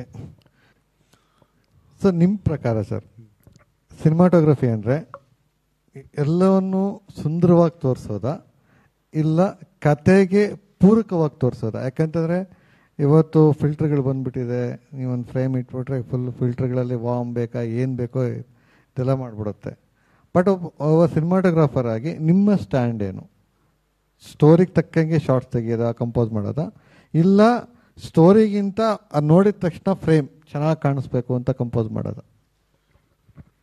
ಸ್ಮಾರ್ಟ್ ಆಗಿ ಎರಡನ್ನೂ ಬ್ಲೆಂಡ್ ಮಾಡಿದ್ರೆ ಚೆನ್ನಾಗಿರುತ್ತೆ ಅಂತ ನನ್ನ ಸಜೆಷನ್. ಅಂದ್ರೆ ನಾನು ಅನ್ಕೊಂಡಿರೋದು, ಯಾಕಂದ್ರೆ ಎರಡನೇದಕ್ಕೆ ಫಸ್ಟ್ ಓಟು. ಅಂದ್ರೆ ಆ ಥರದ್ದು ಮಾಡಿದ ಕಂಪೋಸಿಷನ್ಸ್ ನಿಮ್ಮ ಸಿನಿಮಾಗಳ ಎಕ್ಸಾಂಪಲ್ಸ್ ಕೊಡೋದಾದ್ರೆ ಅಂದ್ರೆ ಏನಾಗ್ಬಿಡುತ್ತೆ, ಒಂದು ಈಗ ಕತೆ ಪ್ರಕಾರ ಹೋಗೋದು ಅದಿದ್ದೇ ಇರುತ್ತೆ. ಮಧ್ಯದಲ್ಲಿ ಈಗ ಈಗ ಏನಾಗಿದೆ ಅಂದ್ರೆ ಒಂದು ವಾವ್ ಫ್ಯಾಕ್ಟರ್ ಬೇಕು. ಅಂದ್ರೆ ಒಂದು ಥಿಯೇಟ್ರಿಗೆ ಕರ್ಸಕ್ಕೆ ಒಂದು ನೋಡಿದ ತಕ್ಷಣ ಅದು ಮಾಸ್ ಅಥವಾ ವಾವ್ ಅಂತ ಅನಿಸ್ಬೇಕು. ಕೆಲವೊಂದು ಕಡೆ ನಾವು ಅಲ್ಲಿ ಫ್ರೇಮ್ಗೋಸ್ಕರನೇ ಮಾಡಬೇಕಾಗತ್ತೆ ಅಂತ ಅದು ನನ್ನ ಇದು ಹೇಳ್ತಲ್ಲ. ಬಟ್ ಸಮ್ ಟೈಮ್ ಯಾಕಂದ್ರೆ ಮಾಡಿಲ್ಲ ಅಂತ ಹೇಳಿದ್ರೆ ತಪ್ಪಾಗ್ಬಿಡುತ್ತೆ, ಮಾಡೋ ಪರಿಸ್ಥಿತಿ ಬರುತ್ತೆ. ಮಾಡಿದ್ದೀವಿ. ಕತೆ ಜೊತೆಗೂ ಕೆಲವೊಂದ್ಸಲ ನಾವು ಫ್ರೇಮ್ನ ಮೇಲೆ ವರ್ಕ್ ಮಾಡಬೇಕಾಗತ್ತೆ. ಯಾಕಂದ್ರೆ ಅಷ್ಟೊಂದು ನಾವು ದುಡ್ಡು ಹಾಕಿ ಜನರನ್ನ ಕರೆಸ್ಬೇಕಾದ್ರೆ ಕತೆ ಟ್ರಾವೆಲ್ ಮಾಡಿರ್ತೀವಿ, ಅದ್ರ ಜೊತೆಗೆ ಫ್ರೇಮಲ್ಲಿ ಸಿನಿಮಾಟೋಗ್ರಫರಿ ಅಥವಾ ನಮ್ಮ ಪ್ರೊಡಕ್ಷನ್ ಕಾಸ್ಟು ಪ್ರತಿಯೊಂದೂ ಕಾಣುವ ಥರದಲ್ಲಿ ಕೆಲವೊಂದ್ಸಲ ವರ್ಕ್ ಮಾಡಬೇಕಾಗತ್ತೆ. ಅದೇ ಹೇಳೋದಲ್ಲ, ಸ್ಮಾರ್ಟ್ ಆಗಿ ಅದನ್ನು ಬ್ಲೆಂಡ್ ಮಾಡಿ ಸ್ಟೋರಿ ಟೆಲ್ಲಿಂಗ್ ಮಾಡ್ಕೊಂಡ್ರೆ ಇನ್ನೂ ಬೆಟರ್ ಆಗಿರುತ್ತೆ ಅಷ್ಟೇ. ಸೊ ಆ ಥರ ವರ್ಕ್ ಮಾಡೋವಾಗ ಈಗ ವೇಣು ಸರ್ ಬಗ್ಗೆ ತುಂಬಾ, ಈಗ ಸಂಜಯ್ ಜಿಲ್ಲಾ ಬನ್ಸಾಲಿ ಸಿನಿಮಾದಲ್ಲಿ ಕತೆ ಜೊತೆಗೆ ಕೆಲವೊಂದು ನೀವು ನೋಡಿದಾಗಲೇ ಅನ್ಸುತ್ತೆ, ಏನ್ ಗುರು ಇದು ಹಿಂಗಿದೆ ಲೈಟಿಂಗು ಅಥವಾ ಫ್ರೇಮು. ಸೊ ಅಲ್ಲಿ ಒಂದು ಸೆಕೆಂಡು ಅದಾದ್ಮೇಲೆ ಮತ್ತೆ ಕತೆ ಒಳಗಡೆ ಬಂದ್ಬಿಡ್ತಾರೆ. ಅದೊಂದು ಚಿಕ್ಕ ಒಂದು ಚಾನ್ಸು ಇದ್ದೇ ಇರುತ್ತೆ ಎಲ್ಲ. ಈಗ ಬೇಸಿಕ್ ಸೆಟ್ಟಿಂಗ್ಸ್ ಕ್ಯಾಮ್ರಾದಲ್ಲಿ ಇದ್ದೇ ಇರುತ್ತೆ ಸರ್. ಈಗ ವೇಣು ಸರ್ ಅವ್ರ ಬಗ್ಗೆ ಒಂದಷ್ಟು ಸುಮಾರು ಕತೆಗಳು ಕೇಳಿದ್ದೀವಿ. ಅವ್ರು ಬ್ಲರ್ ಮಾಡೋದಕ್ಕೆ ಏನು ಲೆನ್ಸ್ಗೆಲ್ಲ ವ್ಯಾಸ್ಲಿನ್ ಹಚ್ತಾ ಇದ್ರು ಆ ಥರದನ್ನು. ಸೊ ನೀವು ನಿಮ್ಮ ಸಿನಿಮಾಗಳಲ್ಲಿ ಈ ಥರದ ಕ್ಯಾಮ್ರಾ ಜೊತೆನೇ ಎಕ್ಸ್ಪೆರಿಮೆಂಟ್ ಮಾಡಿದಂತ ಯಾವ್ದಾದ್ರು ಎಕ್ಸಾಂಪಲ್ಸ್ ಇದೆಯಾ? ಇಲ್ಲ, ವೇಣುವ್ರ ಬಗ್ಗೆ ಹೇಳಿದಾಗ ಅವ್ರದ್ದೊಂದು ನೆನಪಾಯ್ತು ನನಗೆ. ಫಸ್ಟ್ ಟೈಮು ನಾನು ಅವ್ರ ಜೊತೆ ಅಸಿಸ್ಟೆಂಟ್ ಆಗಿ ವರ್ಕ್ ಮಾಡೋಕ್ಕೆ ಕರೆದಿದ್ರು. ನಾನು ಹೋದಾಗ ಸುದೀಪ್ ಅವ್ರದ್ದು ಸಿನಿಮಾ ಸ್ಪರ್ಶ, ಸೊ ಅದಕ್ಕೆ ನನ್ನ ಸೆಕೆಂಡ್ ಕ್ಯಾಮ್ರಾಮನ್ ಆಗಿ ಅಂದರೆ ಹೋಗಿದ್ದೆ. ಅದು ಇನ್ನೂ ಲೊಕೇಶನ್ನು ನೋಡಿಲ್ಲ, ಜಸ್ಟ್ ಅವ್ರು ಆಫೀಸ್ ಕೊಟ್ಟಿದ್ರು ಅಷ್ಟೇ. ಸೊ ಕರೆದ್ಬಿಟ್ಟು ಆವಾಗಲೇ ಸೆಟ್ ಹುಡುಗರನ್ನ ಕರೆದ್ಬಿಟ್ಟಿದ್ರು. ಸೆಟ್ ಹುಡುಗನ ಕರೆದ್ಬಿಟ್ಟು ಒಂದು ಮರಕ್ಕೆ ಕಲರ್ ಹಾಕ್ತಾ ಇದ್ರು. ಏನಂದ್ರೆ ಇಲ್ಲ ಅದು ಎಲೆಗಳೆಲ್ಲ ಗ್ರೀನ್ ಬೇಡ, ಆರೆಂಜ್ ಆಗಬೇಕು, ಸೊ ಟ್ರೈ ಮಾಡಿ ನೋಡೋಣ ಅಂತ. ಸೊ ಅವರು ಏನೇ ಗ್ರೀನ್ ಆಗಬೇಡ, ನನಗೆ ಎಲ್ಲ ಒಂಥರ ಸ್ವಿಟ್ಜರ್ಲ್ಯಾಂಡಲ್ಲಿ ಅಥವಾ ಬೇರೆ ಫಾರಿನ್ ಲೊಕೇಶನ್ ಥರ ಕಾಣಬೇಕು. ಸೊ ಆ ಥರ ಅವರು ಬೇಸಿಕಲಿ ಆರ್ಟಿಸ್ಟ್ ಆಗಿರೋದ್ರಿಂದ ಅವರು ಒಂದು ಎಕ್ಸ್ಪೆರಿಮೆಂಟ್ಗಳು ಜಾಸ್ತಿ. ಹಿಂಗೇನೋ ಮಾಡೋಣ, ಕಲರ್ಸ್ ಹಾಕೋಣ, ಅಥವಾ ಲೆನ್ಸಲ್ಲಿ ಏನೋ ಟ್ರೀಟ್ ಮಾಡೋಣ, ಅಥವಾ ಒಂದು ಇಷ್ಟು ವಿಚಿತ್ರ ಫಿಲ್ಟರ್ಗಳನ್ನ ಯೂಸ್ ಮಾಡೋಣ ಅಂತ ಅವ್ರ ಜೊತೆಗೆ ನಾನು ಕಂಟಿನ್ಯೂಸ್ ಒಂದು 6-7 ಸಿನಿಮಾ ವರ್ಕ್ ಮಾಡೋದ್ರಿಂದ ಇತ್ತು. ಬಟ್ ನನಗೇನಂದರೆ ಆ ಇದಕ್ಕಿಂತ ಒಂದೇ ಲೆನ್ಸ್ ಇಟ್ಕೊಂಡು ಯಾಕೆ ಸಿನಿಮಾ ಮಾಡಬಾರ್ದು, ಯಾಕೆ ಬೇರೆ ನಂಬರ್ ಆಫ್ ಲೆನ್ಸಸ್ ಇರುತ್ತೆ ಇಡೀ ಇದರಲ್ಲಿ, ಒಂದು 6 ನಂಬರ್ ಆಫ್ ಲೆನ್ಸ್ ಸೆಟಪ್ ಇರುತ್ತೆ. ಬಟ್ ಯಾಕೆ ಒಂದೇ ಲೆನ್ಸ್ನ ಇಟ್ಕೊಂಡು ಯಾಕೆ ಮಾಡೋಕ್ಕಾಗಲ್ಲ, ಆ ಥರದ್ದು ವಿಚಾರಗಳು. ಆಮೇಲೆ ಅಂದರೆ ಟ್ರೈಪಾಡ್ ಹ್ಯಾಂಡೆಲ್ಡ್ ಆಲ್ಮೋಸ್ಟ್ ಸಿನಿಮಾಗಳು ಮಾಡಿದ್ದೀನಿ. ಅದರಲ್ಲಿ ಇನ್ನೇನು ಮಾಡ್ಬೋದು ಅಂದರೆ ಈಗ ಟೆಲಿ ಲೆನ್ಸಲ್ಲೇ ಇಡೀ ಒಂದು ಹ್ಯಾಂಡಲ್ ಮಾಡಿದ್ರೆ ಹೆಂಗಿರುತ್ತೆ? ಎಕ್ಸಾಂಪಲ್ಸ್ ಕೊಡ್ಬೋದಾ ಸರ್? ಜಾಕಿಲಿ ನೀವು ಫಾರೆಸ್ಟಿಗೆ ಬಂದಮೇಲೆ ಪುನೀತ್ ಸರ್ ಮತ್ತು ಅವ್ರ ಕಾನ್ವರ್ಸೇಷನ್ ಅದೆಲ್ಲ ಟೆಲಿ ಯಾಕಂದರೆ ಹಿಂದಿನ ದುನಿಯಾ ನಾನು ಮಾಡ್ಬೇಕಾರೆಲ್ಲ 24 ಲೆನ್ಸ್ ಒಂದೇ ಲೆನ್ಸ್ ಮೇಜರ್ ಆಗಿ ಅದರಲ್ಲಿ ಯೂಸ್ ಮಾಡಿದ್ದು, ಕ್ಲೋಸಪ್ ಇರಲಿ ವೈಡ್ ಇರಲಿ, ಇಡೀ ಸಿನಿಮಾ 24 ಲೆನ್ಸ್ ಬಿಟ್ಟರೆ ಬೇರೆ ಲೆನ್ಸ್ ಯೂಸೇ ಮಾಡಿಲ್ಲ. ಎಲ್ಲೋ ಒಂದು ಕಡೆ ಅದೇನೋ ಒಂದು 2-3 ಶಾರ್ಟ್ ತುಂಬ ಟೈಟ್ ಕ್ಲೋಸಪ್ ಬೇಕಾಗಿತ್ತು ಅಂತ ಚೇಂಜ್ ಮಾಡ್ಕೊಂಡಿದ್ದು. ಹಾಗೆ ಆದ್ಮೇಲೆ ಜಾಕಿಲ್ ಮಾಡ್ಬೇಕಾದ್ರೆ ಯಾಕೆ ವೈಡ್ ಆ್ಯಂಗಲೇ ಮಾಡಬೇಕು, ಇದನ್ನು ಟೆಲಿಲೇ ಫುಲ್ ಸಿನಿಮಾ ಮಾಡ್ಬೋದಲ್ಲ ಅಂತ, ಫುಲ್ ಮಾಡೋದು ಬೇಡ, ಒಂದಿಷ್ಟು ಪೋರ್ಷನ್ ಆ ಥರ ಮಾಡೋಣ ಅಂತ ಹೇಳ್ಬಿಟ್ಟು 100 ಬೇಡ 125 ಅಥವಾ 75 125 2 ಲೆನ್ಸ್ ಇಟ್ಕೊಂಡು ಇಡೀ ಸೀಕ್ವೆನ್ಸ್ನ ಶೂಟ್ ಮಾಡೋಣ ಅಂತ. ಆ ಟೆಲಿ ಜರ್ಕ್ ಎಷ್ಟಿದ್ರೂ ಪರವಾಗಿಲ್ಲ, ಬಟ್ ನನಗೆ ಆ ಮೂಡ್ ಹಾಗೆ ಇರಬೇಕಂತ. ಅದೇನಕ್ಕಂದ್ರೆ ಕಥೆಯಲ್ಲಿ ಇನ್ನೊಬ್ಬನ ಆ ಸೀಕ್ವೆನ್ಸ್ ನಡಿಬೇಕಾದ್ರೆ ಪೊಲೀಸ್ನವರು ಅವ್ರನ್ನ ಸರ್ಚ್ ಮಾಡ್ತಾ ಇರ್ತಾರೆ. ಅದಾಗಿ ನೆಕ್ಸ್ಟ್ ಇಮಿಡಿಯೇಟ್ ನೋಡಿದ್ರೆ ಪೊಲೀಸ್ ಅಟ್ಯಾಕ್ ಆಗುತ್ತೆ. ಅಲ್ಲಿವರೆಗೂ ಆ ಸೀನ್ನ ಅದೇ ಥರ ಶೂಟ್ ಮಾಡ್ಕೊಂಡು ಬಂದಿದೆ. ಸೊ ಸ್ಕ್ರಿಪ್ಟ್ ಒಳಗಡೆ ಅದನ್ನು ಹಾಗೆ ತಗೊಂಡು ಅದು ಮಾಡಿದೆ ಅಷ್ಟೇ. Yes sir. ಸೊ ಈಗ ಇದು ನಿಮ್ಮ ವರ್ಕ್ ಎಕ್ಸ್ಪೀರಿಯನ್ಸ್ ಆಯಿತು. ಇವತ್ತಿಗೆ ಸಿನಿಮಾಟೋಗ್ರಫಿ, ಸಿನಿಮಾ ಎರಡೂ ಒಂಥರ ಕನ್ನಡ ಚಿತ್ರರಂಗದಲ್ಲಿ ಸಾಕಷ್ಟು ಚಾಲೆಂಜಸ್ ಫೇಸ್ ಮಾಡ್ತಾ ಇದ್ದೀವಿ. ಸೊ ನಿಮ್ಮ ಪ್ರಕಾರ ಸಿನಿಮಾಟೋಗ್ರಫಿಗೆ ಇವತ್ತಿರುವಂಥ ಚಾಲೆಂಜಸ್ ಏನು? ಅಂದರೆ ಈಗ ಸಿನಿಮಾಗೆ ಒಂದು ಇಂಟರ್ ಡಿಸಿಪ್ಲಿನರಿ ಅನ್ನೋದು ಇರಲೇಬೇಕಾಗತ್ತೆ, ಅಂತರ್ಶಿಸ್ತು. ಯಾಕಂದ್ರೆ ಅದಿಲ್ಲ ಅಂತಂದರೆ ನಮಗೆ ಹೊರಗಡೆ ಎಷ್ಟೇ ಕಾಸಿರಲಿ, ಬಡ್ಜೆಟ್ ಇದ್ರೂ ಸಿನಿಮಾಗಳು ಕೆಲವೊಂದು ಕಂಪ್ಲೀಟೇ ಆಗಲ್ಲ. ಸೊ ಅದಕ್ಕೆ ಒಂದು ಕಂಪ್ಲೀಟ್ ಒಂದು ವಿಲ್ ಪವರ್ ಇರಬೇಕು, ಟೀಮ್ ಸೆಟ್ ಆಗಬೇಕು, ಇವೆಲ್ಲನೂ ಇರುತ್ತೆ. ಇದ್ರ ಜೊತೆಗೆ ಇವತ್ತಿನ ಸಿನಿಮಾಟೋಗ್ರಫಿಗೆ ಇರುವಂಥ ಚಾಲೆಂಜಸ್ ಏನು?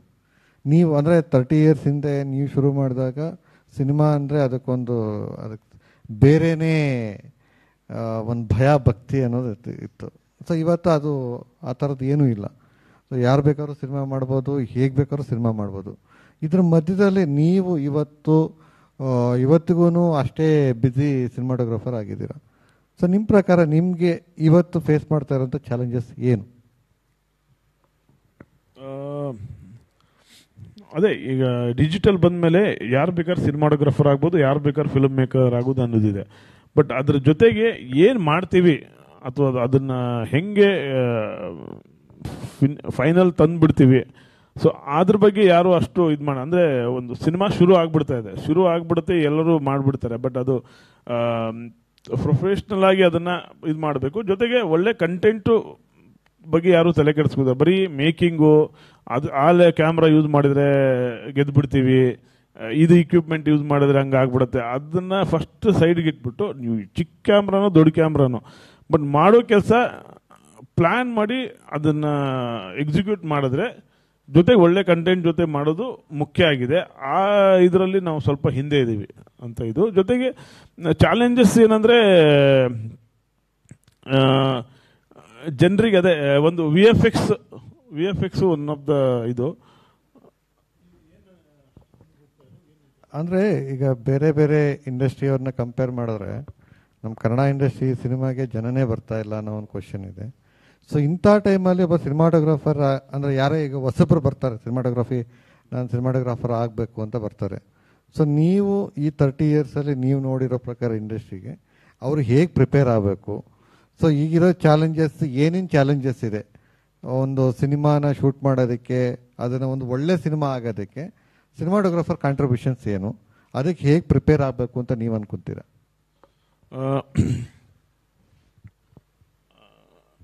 ಅಂದರೆ ಇದು ಒಂದು ಟೀಮ್ ಆಗಬೇಕು. ಅಂದರೆ ಏನಂದರೆ ಈಗ ಎಲ್ಲರಿಗೂ ಚಾನ್ಸ್ ಸಿಗ್ತಾ ಇದೆ, ಚಾನ್ಸ್ ಸಿಗೋದ್ರಿಂದ ಇದಾಗಲ್ಲ. ಜೊತೆಗೆ ಏನು ಮಾಡಕ್ಕೆ ಹೊರಟಿದ್ದೀವಿ, ಈಗ ತುಂಬ ಜನ ನಮ್ಮ ಹುಡುಗರು ಸಿನಿಮಾ ಮಾಡ್ತಾರೆ. ಅಂದರೆ ಏನಾಗಿದೆ, ಶುರು ಮಾಡ್ತಾರೆ ಕಂಪ್ಲೀಟ್. ಅದು ಅಟ್ಲೀಸ್ಟು ಪ್ರೊಡಕ್ಷನ್ ಹೌಸ್ ಹೆಂಗೆ ಅವರು ಮಾಡ್ತಾ ಇದಾರ, ಅದು ಬರುತ್ತಾ, ಸುಮ್ಮನೆ ಯಾರೋ ಫ್ರೀಯಾಗಿ ಸಿಕ್ಬಿಡ್ತಾನೆ, ಅವನ ಹತ್ರ ಕ್ಯಾಮ್ರಾ ಇದೆ ಅಂತ ಹೇಳ್ಬಿಟ್ಟು ಸಿನಿಮಾಟೋಗ್ರಫರ್ ಮಾಡ್ತೀನಿ ಅಂತೇಳಿ ತುಂಬ ಕೇಸಸ್ ನೋಡ್ತಾ ಇದ್ದೇನೆ. ಅದಿಲ್ಲದೇ ಸ್ವಲ್ಪ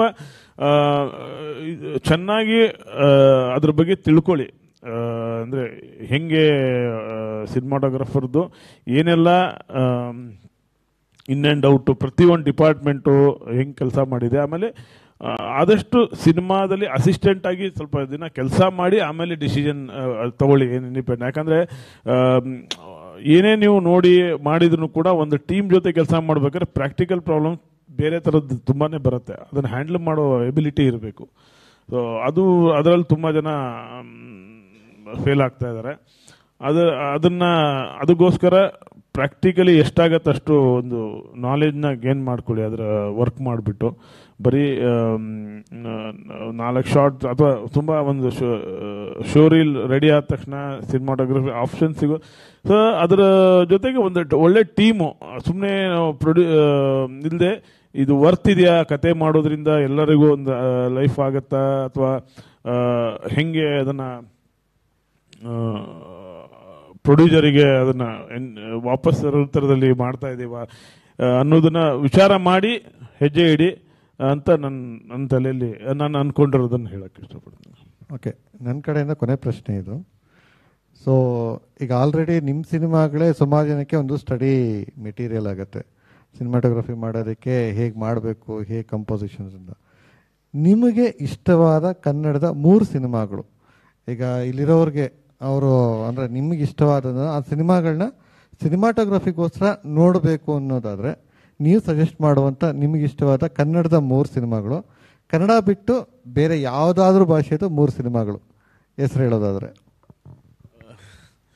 ಸಡನ್ನಾಗಿ 1 ನಿಮಿಷ 2 ನಿಮಿಷ ಟೈಮ್ ಕೊಡಿ ನನಗೆ. ಅಂದರೆ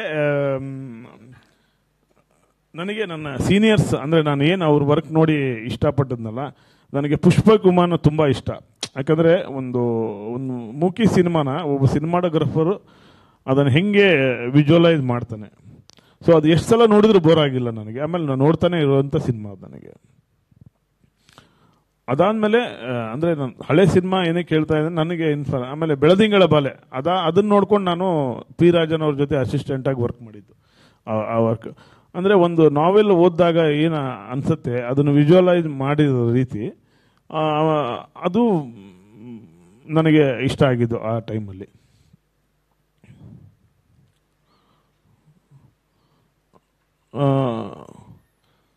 ಅದು ಬಿಟ್ಟರೆ ಇವಾಗ ಎಲ್ಲ ನಮ್ಮ ಹುಡುಗರು ತುಂಬ ಚೆನ್ನಾಗಿ ಮಾಡ್ತಾ ಇದ್ದಾರೆ. ಪರ್ಟಿಕ್ಯುಲರ್ ಆಗಿ ಅದು ಇದು ಅಂತ ಹೇಳೋಕ್ಕಿಂತ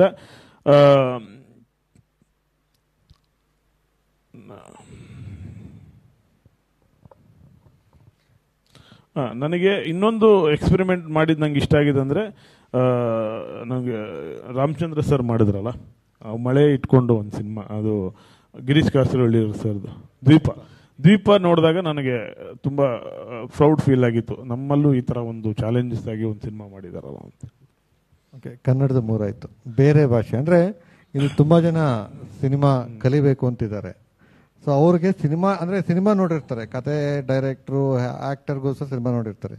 ಸಿನಿಮಾಟೋಗ್ರಫಿಗೋಸ್ಕರ ಈಗ ಚಿಲ್ಡ್ರನ್ ಆಫ್ ಮೆನ್ ಅಂತ ಒಂದು ಸಿನಿಮಾ ಇದೆ. ಸೊ ಅದು ನಾನು ನೋಡೋದೇನೆ ಆ ಲಾಂಗ್ ಶಾರ್ಟ್ನ ಹೆಂಗೆ ಕಂಪೋಸ್ ಮಾಡಿದ್ದಾರೆ ಅನ್ನೋದನ್ನು ಕಲಿಯೋದಕ್ಕೆ ಅಂತಲೇ ನಾವು ನೋಡ್ತೀವಿ. ಅದೇ ಥರದಲ್ಲಿ ನಿಮಗೆ ಇಷ್ಟವಾದಂಥ ಯಾವುದಾದ್ರೂ 3 ಭಾಷೆ ಸಿನಿಮಾ, 3 ಸಿನಿಮಾ. ನನಗೆ ಮೊನ್ನೆ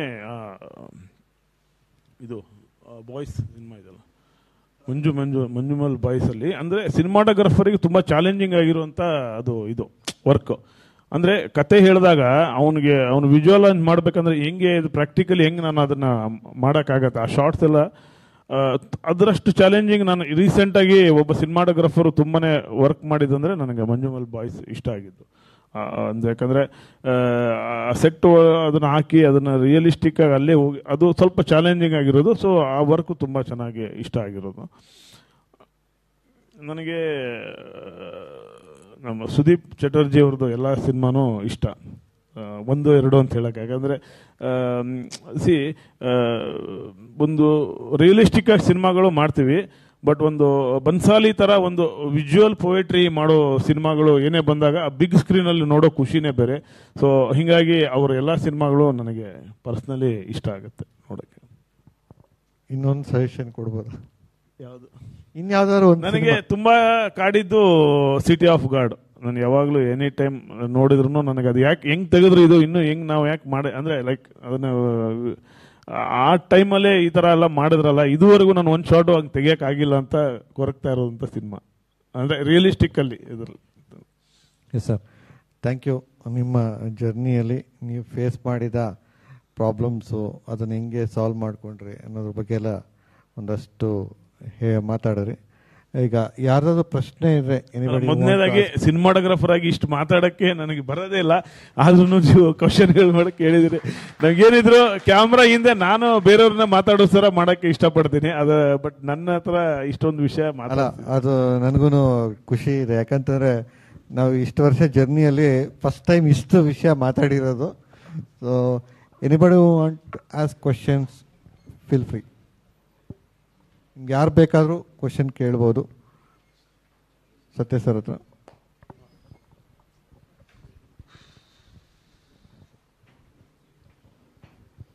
ಸರ್ ನನ್ನ ಹೆಸರು ರಘು ಅಂತ. ಶಾರ್ಟ್ ಫಿಲಮ್ ಎಲ್ಲ ಡೈರೆಕ್ಟ್ ಮಾಡಿದ್ದೀನಿ. ಬಟ್ ಅಂದರೆ ನನಗಿರೋ ಇವಾಗಲೂ ಕನ್ಫ್ಯೂಷನ್ ಏನು ನಮ್ಮದೇ ಮಾಡ್ಕೊಂಡ್ವಿ. ಸಿನಿಮಾಟೋಗ್ರಫಿ ಯಾರು ಇಂಟ್ರೆಸ್ಟು, ಯಾರೋ ಫೋಟೋ ಹಾಕಿದವ್ರನ್ನ ಇಲ್ಲ. ಈಗ ಇಲ್ಲಿ ಮಂಜು ಸರ್ ಕೂರ್ತಿದ್ದೀರಾ, ನನಗೆ ಇಬ್ರಿಗೂ ಕ್ವಶನ್ ಇದು. ನನಗಿರೋ ಕನ್ಫ್ಯೂಷನ್ ಏನು ಅಂತಂದರೆ, ಒಂದು ಸೀಕ್ವೆನ್ಸ್ ಏನೋ ಬರ್ದಿರ್ತೀನಿ ನಾನು, ಅದನ್ನು ನಾನು DOP ಗೆ ಎಕ್ಸ್ಪ್ಲೇನ್ ಮಾಡಬೇಕು.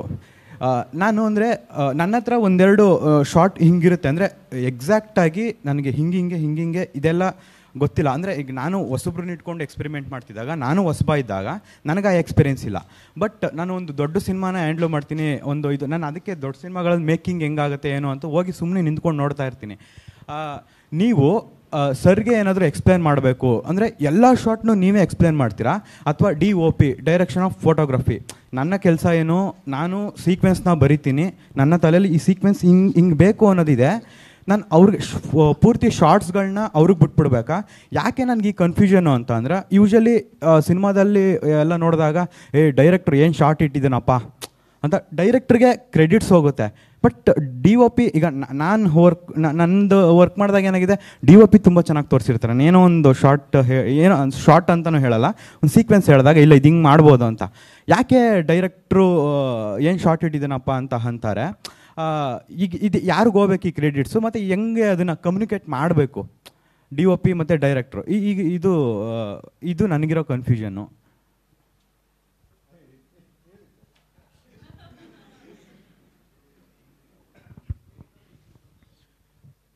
ಅಲ್ಲ, ಕ್ರೆಡಿಟು ಡೈರೆಕ್ಟ್ರಿಗೆ ಹೋಗ್ಬೇಕು. ಯಾಕಂದ್ರೆ ಬರ್ಕೊಂಡಿರ್ತಾನಲ್ಲ, ನನಗೆ ಹಿಂಗೆ ಬೇಕು ಅಂತ ಹೇಳ್ತಾನಲ್ಲ, ಬೇಕು ಅಂತ ಹೇಳಿದ್ರೆ ಅವನೇ ಹೇಳ್ಬೋದು ಇದನ್ನ ಹಿಂಗೆ ಇಟ್ಕೊಳ್ಳಿ, ನನಗೆ ಅಲ್ಲಿಂದ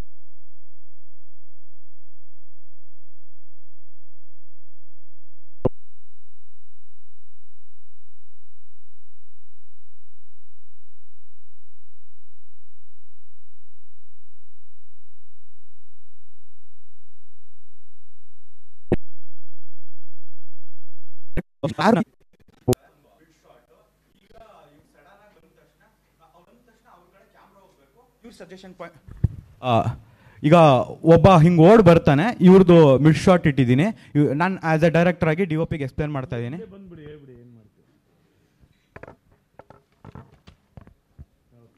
ಈಗ ಮನ್ಸೂರೆ ಸರ್, ಸತ್ಯ ಹೆಗ್ಡೆ ಸರ್ ಮಾತಾಡ್ತಾ ಇರ್ತಾರೆ, ಮಿಡ್ ಶಾಟ್ ಇಟ್ಟಿದ್ದೀನಿ.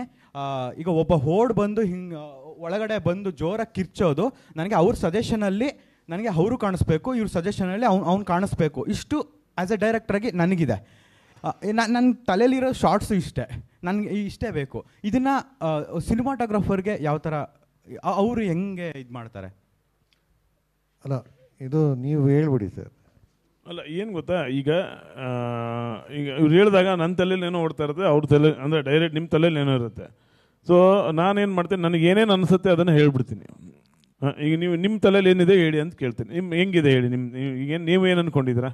ಬರೀ ಇಷ್ಟೇ ಗೊತ್ತು ನಿನಗೆ ಸರ್. ಇದು ನಾನು ಡೀಟೇಲಾಗಿ ಎಕ್ಸ್ಪ್ಲೇನ್ ಮಾಡಿಬಿಡ್ತೀನಿ. ಈಗ ಏನಾಗುತ್ತೆ ಅಂತಂದರೆ, ಕೂತ್ಕೊಂಬಿಡಿ.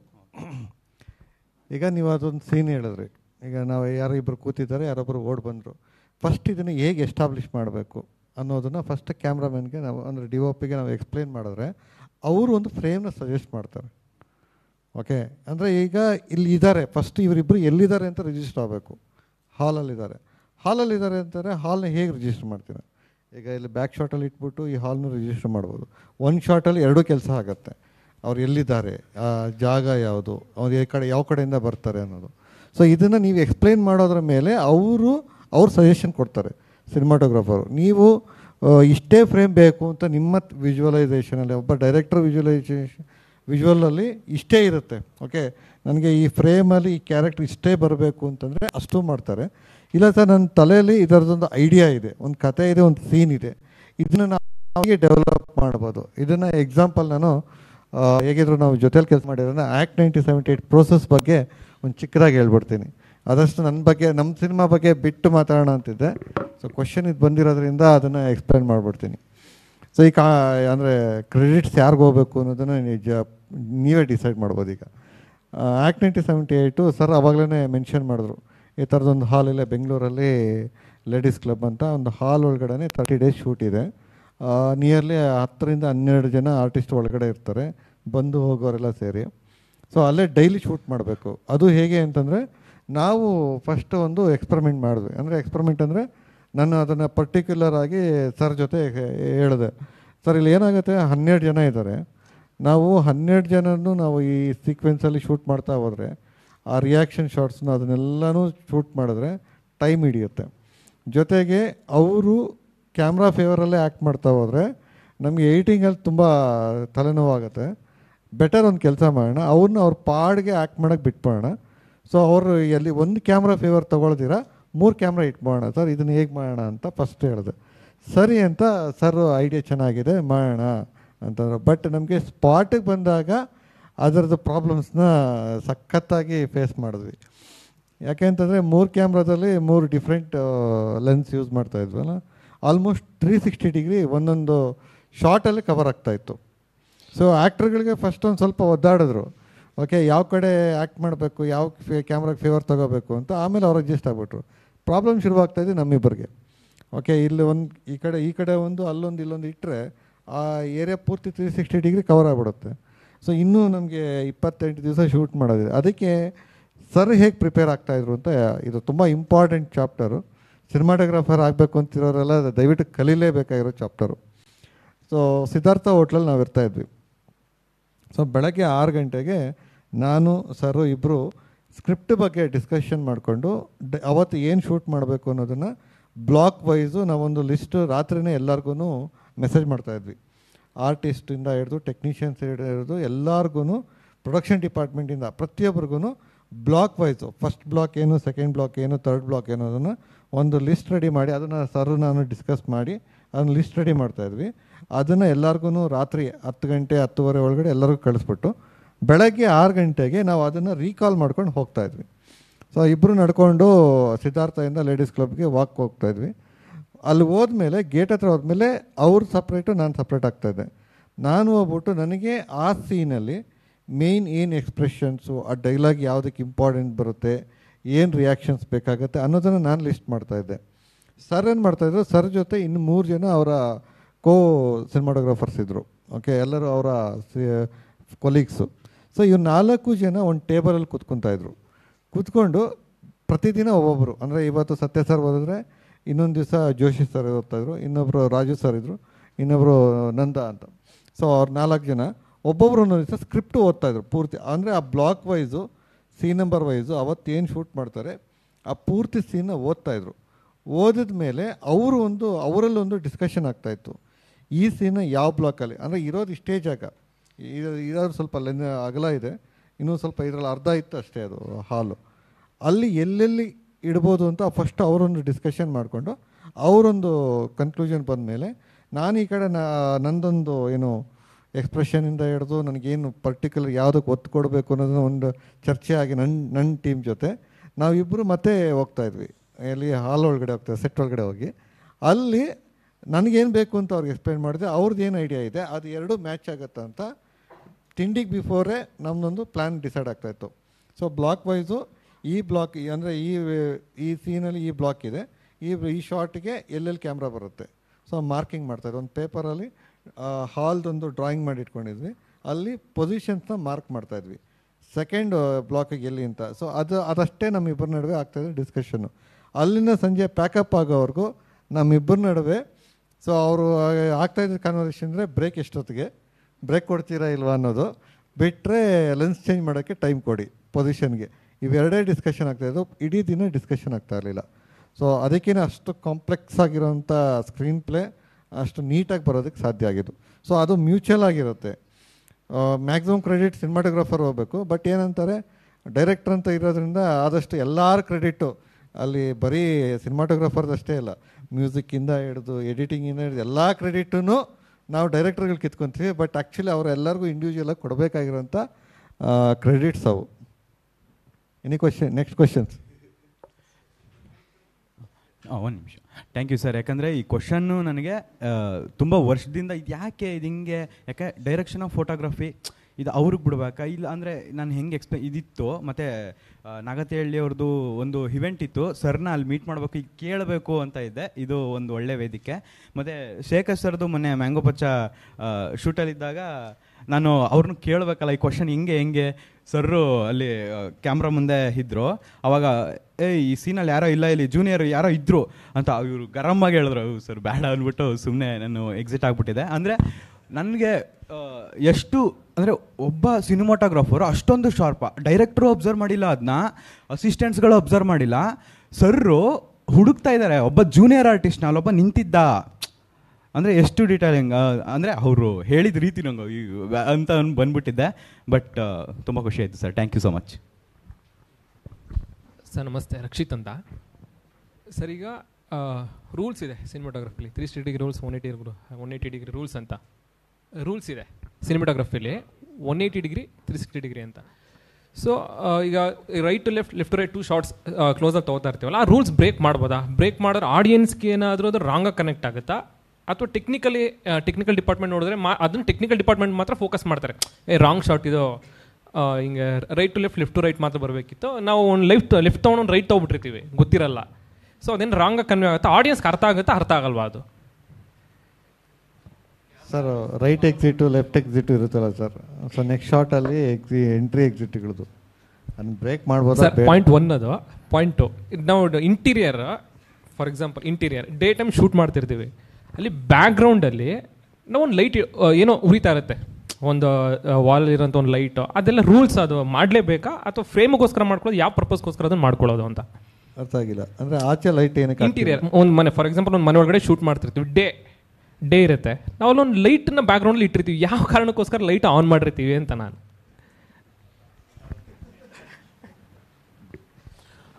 ಮೊದಲನೇದಾಗಿ ಅದೇ ರೂಲ್ಸ್ ಬ್ರೇಕ್ ಬಗ್ಗೆ.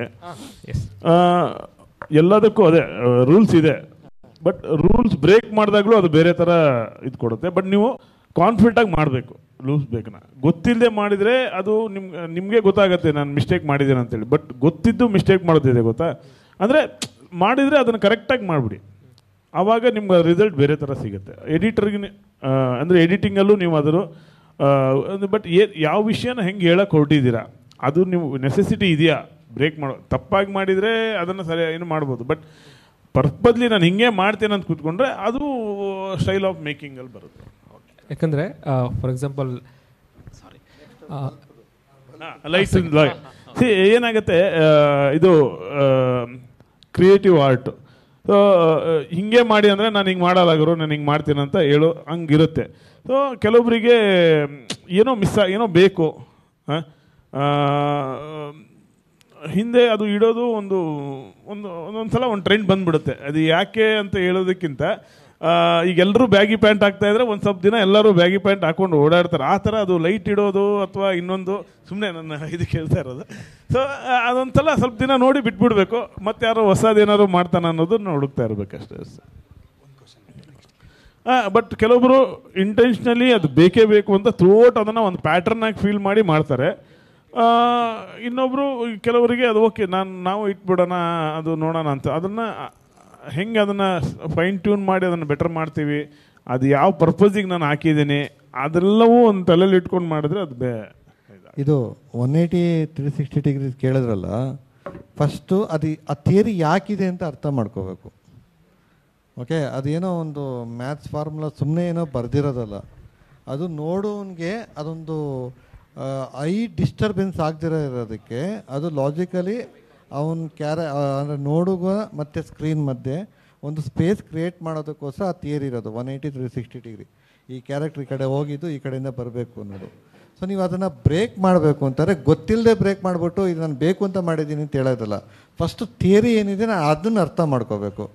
ಅರ್ಥ ಮಾಡಿಕೊಂಡು ಈ ಥಿಯರಿ ಇದನ್ನು ಹೇಳ್ತಾ ಇದೆ ಅಂತಂದರೆ ಅದನ್ನು ಡಿಕನ್ಸ್ಟ್ರಕ್ಟ್ ಮಾಡಬೇಕು.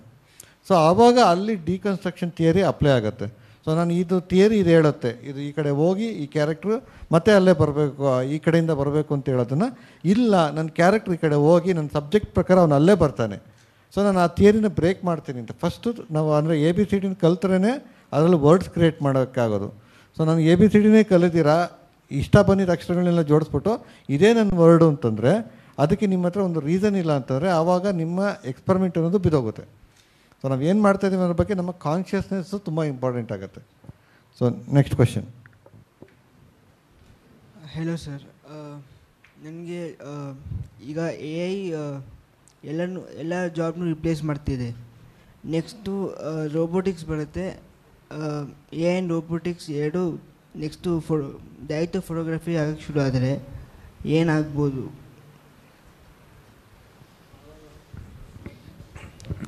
ಇದು ಎಲ್ಲರೂ ಫೇಸ್ ಮಾಡ್ತಾರೋ ಇದು. ಸೊ ಈಗ ಡಿಜಿಟಲ್ ಬಂದ ಈಗ ಲೈಕ್ ಏನು ಬರುತ್ತೆ ನೀವು ಅದರಲ್ಲಿ ಮಾಸ್ಟರ್ ಆಗಿಬಿಡಿ, ಏನು ಬರುತ್ತಲ್ಲ ಸೊ ಅದರಲ್ಲಿ ಮಾಸ್ಟರ್ ಆಗಿಬಿಡಿ, ಆವಾಗ ನಿಮ್ಮನ್ನು ಯಾರೂ ಇದು ಮಾಡಲ್ಲ. ಸೊ ಬೆಟರ್ ಅದ್ರ ಜೊತೆ ಬೇಸಿಕಲಿ ಏನೇ ಟೆಕ್ನಾಲಜಿ ಬರುತ್ತಲ್ಲ ಅದಕ್ಕೆ ಅಪ್ಡೇಟ್ ಆಗಲೇಬೇಕು. ಅಪ್ಡೇಟ್ ಆಗಲ್ಲ, ನನಗದು ಬೇಡ, ನಮಗೆ ಅಪ್ಪ ಹಾಕಿದ ಆಲ್ಮರ ಅಂತ ನಾವು ಅದನ್ನೇ ಅಡಾಪ್ಟ್ ಮಾಡ್ಕೊಂಡು ಕೂತಿರ್ತೀವಿ ಅಂತಂದರೆ ಇವತ್ತಿನ ಕಾಲಕ್ಕೆ ಕಷ್ಟ. ಬರುತ್ತೆ ಅಂದರೆ ಏನು ಅಡಾಪ್ಟ್ ಮಾಡ್ಕೊಳ್ಳಿ, ಅದನ್ನ ಇಟ್ಕೊಂಡು ಕತೆ ಹೇಳೋದಕ್ಕೆ ನಿಮಗೆ ಏನು ದಾರಿ ಇದೆ ಅದನ್ನು ಹುಡ್ಕೊಳ್ಳಿ, ತಪ್ಪಿಲ್ಲ. ಅದನ್ನು ಬರ್ತಾಯಿದೆ ಈಗ ಏನು ಗ್ರೈಂಡ್ರ್ ಬಂದಾಗ ರುಬ್ಕೊಂಡು ಅದು ಬೇಡ ಅಂತ ಹೇಳ್ಬೋದು, ಅದು ಕೆಲಸ ಹೋಗುತ್ತೆ ಅಂತಾರೆ, ಏನೂ ಮಾಡೋಕ್ಕಾಗಲ್ಲ. ಗ್ರೈಂಡರ್ಗೆ ಅಡಾಪ್ಟ್ ಆಗಲೇಬೇಕಾಗತ್ತೆ. ನಮಸ್ತೆ ಸರ್, ನಮ್ಮದು ಅಲ್ಲ ಸರ್ ಈ ಕಡೆ ಇಲ್ಲಿ ಸರ್. ಮೊದಲನೇ ಕ್ವಶನು ತಾವು ಅಲ್ಲಲ್ಲ ಇಬ್ರಿಗೂ ಹೇಳ್ತಾ ಇರೋದು ಇದು. ಇಬ್ಬರು ಯಾಕೆಂತ ಹೇಳಿದ್ರೆ ಅದು ಇಬ್ಬರು ಮಾಮೂಲಿ ಎರಡು ಕಣ್ಣುಗಳಿದಾಗಿ. ಅದರಿಂದ ಟೆಕ್ನಾಲಜಿ ಈಗ ತಾನೇ AI ಟೆಕ್ನಾಲಜಿ ಅಂತ ಹೇಳಿದ್ರು. AI ಟೆಕ್ನಾಲಜಿ ಬಂದಾಗ ಅದರಿಂದ ಅನುಕೂಲ ಆಗುತ್ತೆ ನಿಜ. ಬಟ್ ನೀವು ಹೇಳಬೇಕು ಸರ್, ನಿರ್ದೇಶಕರ ಪಾಯಿಂಟ್ ಆಫ್ ವ್ಯೂ ಅಲ್ಲಿ ಟೆಕ್ನಾಲಜಿ ಹೆಚ್ಚಾಗ್ತಾ ಆಗ್ತಾ ಸಿನಿಮಾ ರಿಲೀಸ್ ಆಗೋದು ಲೇಟ್ ಆಗ್ತಾ ಇದೆಯಲ್ಲ, ಹೇಗೆ ಸರ್? ಅಂದರೆ ಈಗ ಉದಾಹರಣೆಗೆ ಮೊದಲಿನ 20 ದಿನದಲ್ಲಿ ಮೂವಿ ಮಾಡಿ ಒಂದೇ ತಿಂಗಳಲ್ಲಿ ಬಿಡುಗಡೆ ಆಗದಂತಹ ಸಿನಿಮಾಗಳು ನಮ್ಮ ಕನ್ನಡ ಚಿತ್ರರಂಗದಲ್ಲಿ ತುಂಬ ಇದ್ದಾವೆ.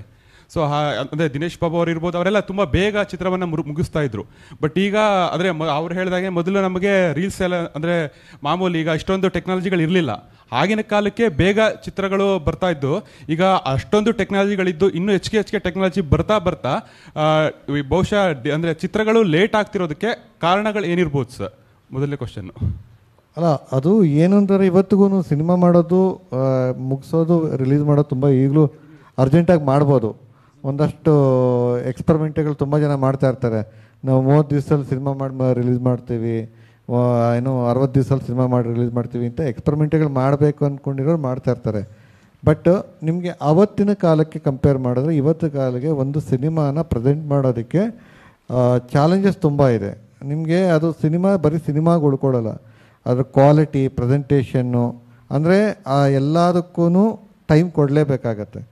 ಸೊ ನೆಗೆಟಿವ್ ಕಾಲದ ಆವಾಗ ಕೇಳ್ತಾ ಇದ್ದಂಥ ಮ್ಯಾನ್ ಪವರು ಮತ್ತು ಅದರ ಟೈಮೇ ಬೇರೆ ಥರ ಇತ್ತು. ಇವತ್ತು ಡಿಜಿಟಲ್ಗೆ ಬೇರೆ ಥರನೇ ಇದೆ. ಮತ್ತು ಆವಾಗ ಏನು ಒಂದು ಡಿಸಿಪ್ಲಿನ್ ಇತ್ತು, ಈಗ ಡಿಸಿಪ್ಲಿನ್ ಚೇಂಜ್ ಆಗಿದೆ. ಆವಾಗ ಇದ್ದಿದ್ದು ಕಮಿಟ್ಮೆಂಟೇ ಬೇರೆ ಥರ ಇತ್ತು, ಇವತ್ತಿದ್ದ ಕಮಿಟ್ಮೆಂಟ್ಸೇ ಬೇರೆ ಇದೆ. ಮತ್ತು ಇವಾಗ ಒಟ್ಟಿಗೆ ಒಬ್ಬೊಬ್ಬರು 4 ಸಿನಿಮಾ ಮಾಡ್ತಾ ಇರ್ತಾರೆ. ಸೊ ಆ ಕಾರಣಕ್ಕೂ ಡಿಲೇ ಆಗುತ್ತೆ. ಇದಕ್ಕೆ ಡಿಲೇ ಅನ್ನೋದಕ್ಕೆ ರೀಸನ್ಸು ತುಂಬ ರೇರ್, ಏನೋ ಸೋಮಾರಿತನ ಇರುತ್ತೆ. ಬಟ್ ಮ್ಯಾಕ್ಸಿಮಮ್ಮು ಅದಕ್ಕೆ ಅವರು ಟೆಕ್ನಿಕಲ್ಲಾಗಿ ಜಾಸ್ತಿ ಕೆಲಸ ಮಾಡ್ತಾ ಇರೋದ್ರಿಂದನೂ ಡಿಲೇ ಆಗೋ ಸಾಧ್ಯತೆಗಳಿರುತ್ತೆ. ಅದಕ್ಕೆ ನಿರ್ದಿಷ್ಟವಾಗಿ ರೀಸನ್ ಇರೋಲ್ಲ. ಸೊ ನೀವು ಮಾಡಲೇಬೇಕು ಅಂತಂದರೆ ಅದಕ್ಕೇನು ದೊಡ್ಡ ವಿಷಯ ಏನಿಲ್ಲ. ಕ್ಯಾಮ್ರಾ ಇಟ್ಕೊಂಡು ಶೂಟ್ ಮಾಡ್ದೆ, ಈ ಕಡೆ ಎಡಿಟ್ ಮಾಡ್ಬಿಟ್ಟು ಆ ಕಡೆ ಅದಕ್ಕೆ ಲಟ್ ಅಪ್ಲೈ ಮಾಡ್ಬಿಟ್ಟು ರಿಲೀಸ್ ಮಾಡಿಬಿಡ್ಬೋದು. ಬಟ್ ಹೇಗೆ ಮಾಡಬೇಕು ಅನ್ನೋದು ಇರುತ್ತೆ ಗೊತ್ತಾ. ನಂದು ಈ ಶಾರ್ಟ್ ಹೀಗೆ ಬರಬೇಕು, ಈ ಸಿನಿಮಾಗೆ ಹೀಗೆ ಮ್ಯೂಸಿಕ್ ಆಗಬೇಕು, ಈ ಪ್ರೊಸೀಜರ್ಸ್ ಇದನ್ನು ಹೀಗೆ ಇರಬೇಕು ಅಂತ, ಹೀಗೆ ಇರಬೇಕು ಅನ್ನೋ ಒಂದು ಕ್ಲಾರಿಟಿ ಜಾಸ್ತಿ ಇದ್ದಷ್ಟು ಆವಾಗ ಅದಕ್ಕೆ ತಕ್ಕಂಗೆ ನಿಮಗೆ ರಿಸೋರ್ಸಸ್ಸು ಟೈಮ್ ಸಿಗಲಿಲ್ಲ ಅಂತಂದಾಗ ಡಿಲೇ ಆಗುತ್ತೆ. ಒಂದು ನಿಮಿಷ ಸರ್, ತಮಗೆ ಬಹುಶಃ ಅಂದರೆ ತಮ್ಮ ಮತ್ತು DOP ಅಂದರೆ ಎಡಿಟರ್ ನಡುವಿನ ಸಂಬಂಧ ಅಥವಾ ಕೋಆರ್ಡಿನೇಷನ್ ಬಗ್ಗೆ ತಾವು ಅಂದರೆ ಸಿನಿಮಾ ಹಂತದಲ್ಲೇ ಪ್ರೀ ಪ್ರೊಡಕ್ಷನ್ ಹಂತದಲ್ಲೇ ಅವುಗಳ ಬಗ್ಗೆ ಎಲ್ಲ ನೀವು ಡಿಸ್ಕಷನ್ ಮಾಡಿರ್ತೀರಾ ಅಥವಾ ಹೇಗೆ ಅಂತ ಸರ್? ಮತ್ತು ಎರಡನೇದು, ಕೆಲವೊಬ್ಬರು ಸಿನಿಮಾಟೋಗ್ರಾಫರ್, ಉದಾಹರಣೆಗೆ ಸಿನಿಮಾಟೋಗ್ರಾಫರ್ ರವಿ ವರ್ಮ ಅವರಾಗಿರ್ಬೋದು, ಕೆಲವೊಬ್ಬರೆಲ್ಲ ಆಫ್ಟರ್ ಶೆಡ್ಯೂಲ್ ಆದಮೇಲೆ ರಿಲ್ಯಾಕ್ಸ್ಗೋಸ್ಕರ ಅವರು ಯಾವುದೇ ಥರ ಡಿಸ್ಟರ್ಬೆನ್ಸ್ ಮಾಡಲ್ಲ, ಅವ್ರದ್ದೇ ಆದಂಥ ಲೋಕದಲ್ಲಿ ನೆಕ್ಸ್ಟ್ ಡೇಗೆ ಸಂಬಂಧಪಟ್ಟಾಗೆ ಯಾವುದೇ ಥರ ಡಿಸ್ಟರ್ಬೆನ್ಸ್ ಇಲ್ಲದೆ ಅವ್ರದ್ದೇ ಆದಂಥ ಲೋಕದಲ್ಲಿದ್ದು ನೆಕ್ಸ್ಟ್ ಡೇಗೆ ಅವರು ಪ್ರಿಪೇರ್ ಆಗ್ತಾರೆ, ಸೆಲ್ಫ್ ಪ್ರಿಪೇರ್ ಆಗ್ತಾರೆ. ಸೊ ಅವ್ರಿಗೆ ಯಾರು ಡಿಸ್ಟರ್ಬ್ ಮಾಡೋಕ್ಕಾಗಲ್ಲ. ಸೊ ಆ ಥರ ಹೋದಾಗ ತಮ್ಮ ಒಂದು ವರ್ಕಿಂಗ್ ಶೈಲಿ ಯಾವ ಥರ ಅನ್ನುವಂಥದ್ದು ಸರ್ ಎರಡನ್ನು? ಅಲ್ಲ, ಏನಾಗುತ್ತೆ, ರವಿ ವರ್ಮಾ ಅವರು ವರ್ಕಿಂಗ್ ನೋಡಿ ಅಂದರೆ ಎಲ್ಲರಿಗೂ ಅಷ್ಟೇ. ಈಗ 300 days ಒಂದು ಸಿನಿಮಾ ಮಾಡಿದಾಗ ಅವನಿಗೆ ಅದರಿಂದ ಹೊರಗಡೆ ಬರಬೇಕಾಗಿರುತ್ತೆ. ಯಾಕಂದರೆ ಹ್ಯೂಸ್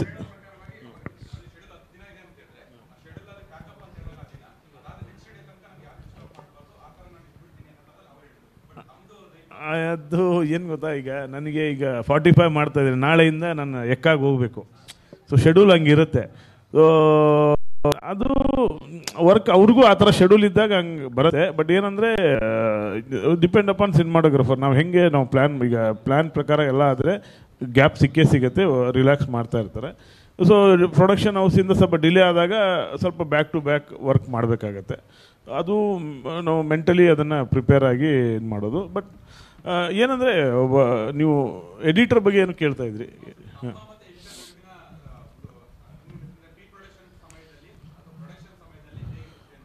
ಇಲ್ಲ, ಎಡಿಟ್ರಿಗೂ ನಮಗೂ ಅಷ್ಟು ಏನು ಇದಿರಲ್ಲ. ಯಾಕಂದರೆ ಪ್ರೀ ಪ್ರೊಡಕ್ಷನಲ್ಲಿ ಎಡಿಟ್ರು ಬಂದಿರಲ್ಲ. ಡೈರೆಕ್ಟ್ರು, ಡೈರೆಕ್ಟ್ರು, ಪ್ರೊಡಕ್ಷನ್ ಈ ಥರ ಯಾರ್ಯಾರು ಬರ್ತಾರಲ್ಲ ಅವ್ರ ಜೊತೆಗೆ ಜಾಸ್ತಿನೇ ನಾವು ಟ್ರಾವೆಲ್ ಮಾಡಬೇಕಾಗತ್ತೆ. ಹೌದು, ಹಾಂ. ಹೀಗಾಗಿ ನಮ್ಗೆ ಏನೇ ಮಾಡಿದ್ರು ಈಗ ಹೆಂಗಾಗಿದೆ ಅಂದರೆ ಆನ್ಲೈನ್ ಎಡಿಟಿಂಗ್ ಇರೋದ್ರಿಂದ ಅಲ್ಲೇ ಶಾರ್ಟ್ ಏನಾಗಿದೆ, ಮಿಸ್ಟೇಕ್ ಅದೆಲ್ಲ ಗೊತ್ತಾಗ್ಬಿಡುತ್ತೆ. ಸೊ ಆಮೇಲೆ ಡಿಲೇ ಯಾಕಂದರೆ ಮುಂಚೆ ನೀವು ಒಂದು ಹೀರೋ ಸಿನಿಮಾ ರಿಲೀಸ್ ಅಂದರೆ ಕಾಯ್ತಾ ಇದ್ರಿ. ಈಗ ತುಂಬ ಪ್ಲ್ಯಾಟ್ಫಾರ್ಮ್ ಎಂಟರ್ಟೈನ್ಮೆಂಟ್ ಇರೋದ್ರಿಂದ ಸೊ ರಿಲ್ಯಾಕ್ಸ್. ನಾನು ನಿಮ್ಮನ್ನು ಥಿಯೇಟ್ರಿಗೆ ಕರೆಸ್ಬೇಕಂದ್ರೆ ನಾನು ನಿಮಗೆ ನೀವು ನೋಡ್ದಿರೋದನ್ನೇನೋ ಕೊಡಬೇಕಂತಿರುತ್ತೆ. ಸೊ ಅದಕ್ಕೆ ಸ್ವಲ್ಪ ಟೈಮ್ ತೊಗೊಳುತ್ತೆ. ಆಮೇಲೆ ರೆಗ್ಯುಲರ್ ಸಿನಿಮಾ ಮಾಡಿದರೆ ನಿಮ್ಗೆ ಆಲ್ಮೋಸ್ಟ್ ನೀವು ನೋಡಿದೇನಲ್ಲ ಅಂತಿರುತ್ತೆ. ಸೊ ಸ್ವಲ್ಪ ಬೇರೆ ಮಾಡೋಕ್ಕೆ VFX ಪ್ರತಿಯೊಂದು ಟೈಮ್ ಟೇಕಿಂಗ್. ಆಮೇಲೆ ಒಂದು ಸೆಟ್ಗಳೆಲ್ಲ ನಿಮಗೆ ಈಗ ನೋಡಿದರೆ ಸಿನಿಮಾ ಯಾಕೆ ನೋಡ್ಬೇಕು ಅನ್ನೋ ಥರದ ಸಿನಿಮಾ ಬರ್ತಾ ಇರೋದ್ರಿಂದ ಆರ್ಟಿಸ್ಟ್ಗಳು ಲೈಕ್ ಪ್ಯಾನ್ ಇಂಡಿಯಾ ಸಿನಿಮಾ ಮಾಡಬೇಕು, ಎಲ್ಲ ಸ್ಟೇಟಿಂದ ಆರ್ಟಿಸ್ಟ್ ಬರಬೇಕು, ಅವ್ರು ಡೇಟ್ ತೊಗೋಬೇಕು. ಹೀಗಾಗಿ ಡಿಲೇ ಎಲ್ಲವೂ ಇವಾಗ ಆಗ್ತಾರೋ ಒಂದು ಇದು. ಹಂಗಂತೇಳಿ ಅದೇನೇ ಅಂತಂತಲ್ಲ, ನಾವು ಈಗ ಪ್ಲ್ಯಾನ್ ಮಾಡಿ ಮನ್ಸೂರಿ ಅಂತವರೆಲ್ಲ ಕರೆಕ್ಟ್ 30 ದಿನ ಅಂದರೆ 30 ದಿನದಲ್ಲೇ ಶೂಟಿಂಗ್ ಮಾಡಿ ರೆಡಿ ಮಾಡ್ತಾರೆ. ಬಟ್ ಅದು ಕೆಲವೊಂದು ಮ್ಯೂಸಿಕಲಿ ನಾವು ಎಲ್ಲವೂ ಸ್ವಲ್ಪ ಚೆನ್ನಾಗಿ ಮಾಡ್ಬೇಕಂತ ಹೇಳಿದ್ರೆ ಆಟೋಮೆಟಿಕ್ಲಿ ಅದು ಸ್ವಲ್ಪ ಟೈಮ್ ತೊಗೊಳುತ್ತೆ. ಸರ್ ನಮಸ್ತೆ, ವಿಜಯ್ ಅಂತ ಹೇಳಿ ಸರ್. ನಾನು ಹೊಸ್ದಾಗಿ ಇವಾಗ ಸಿನಿಮಾದಲ್ಲಿ ಆ್ಯಕ್ಟಿಂಗ್ ಮಾಡಬೇಕು ಅಂತ ಬಂದಾಗ ನಾನು ಆ್ಯಕ್ಟಿಂಗ್ ಮಾಡೋದು ಕ್ಯಾಮ್ರಾಗೆ ಸರ್. ಅದಕ್ಕೊಂದು ಗ್ರಾಮರ್ ಅಂತ ಇರುತ್ತೆ.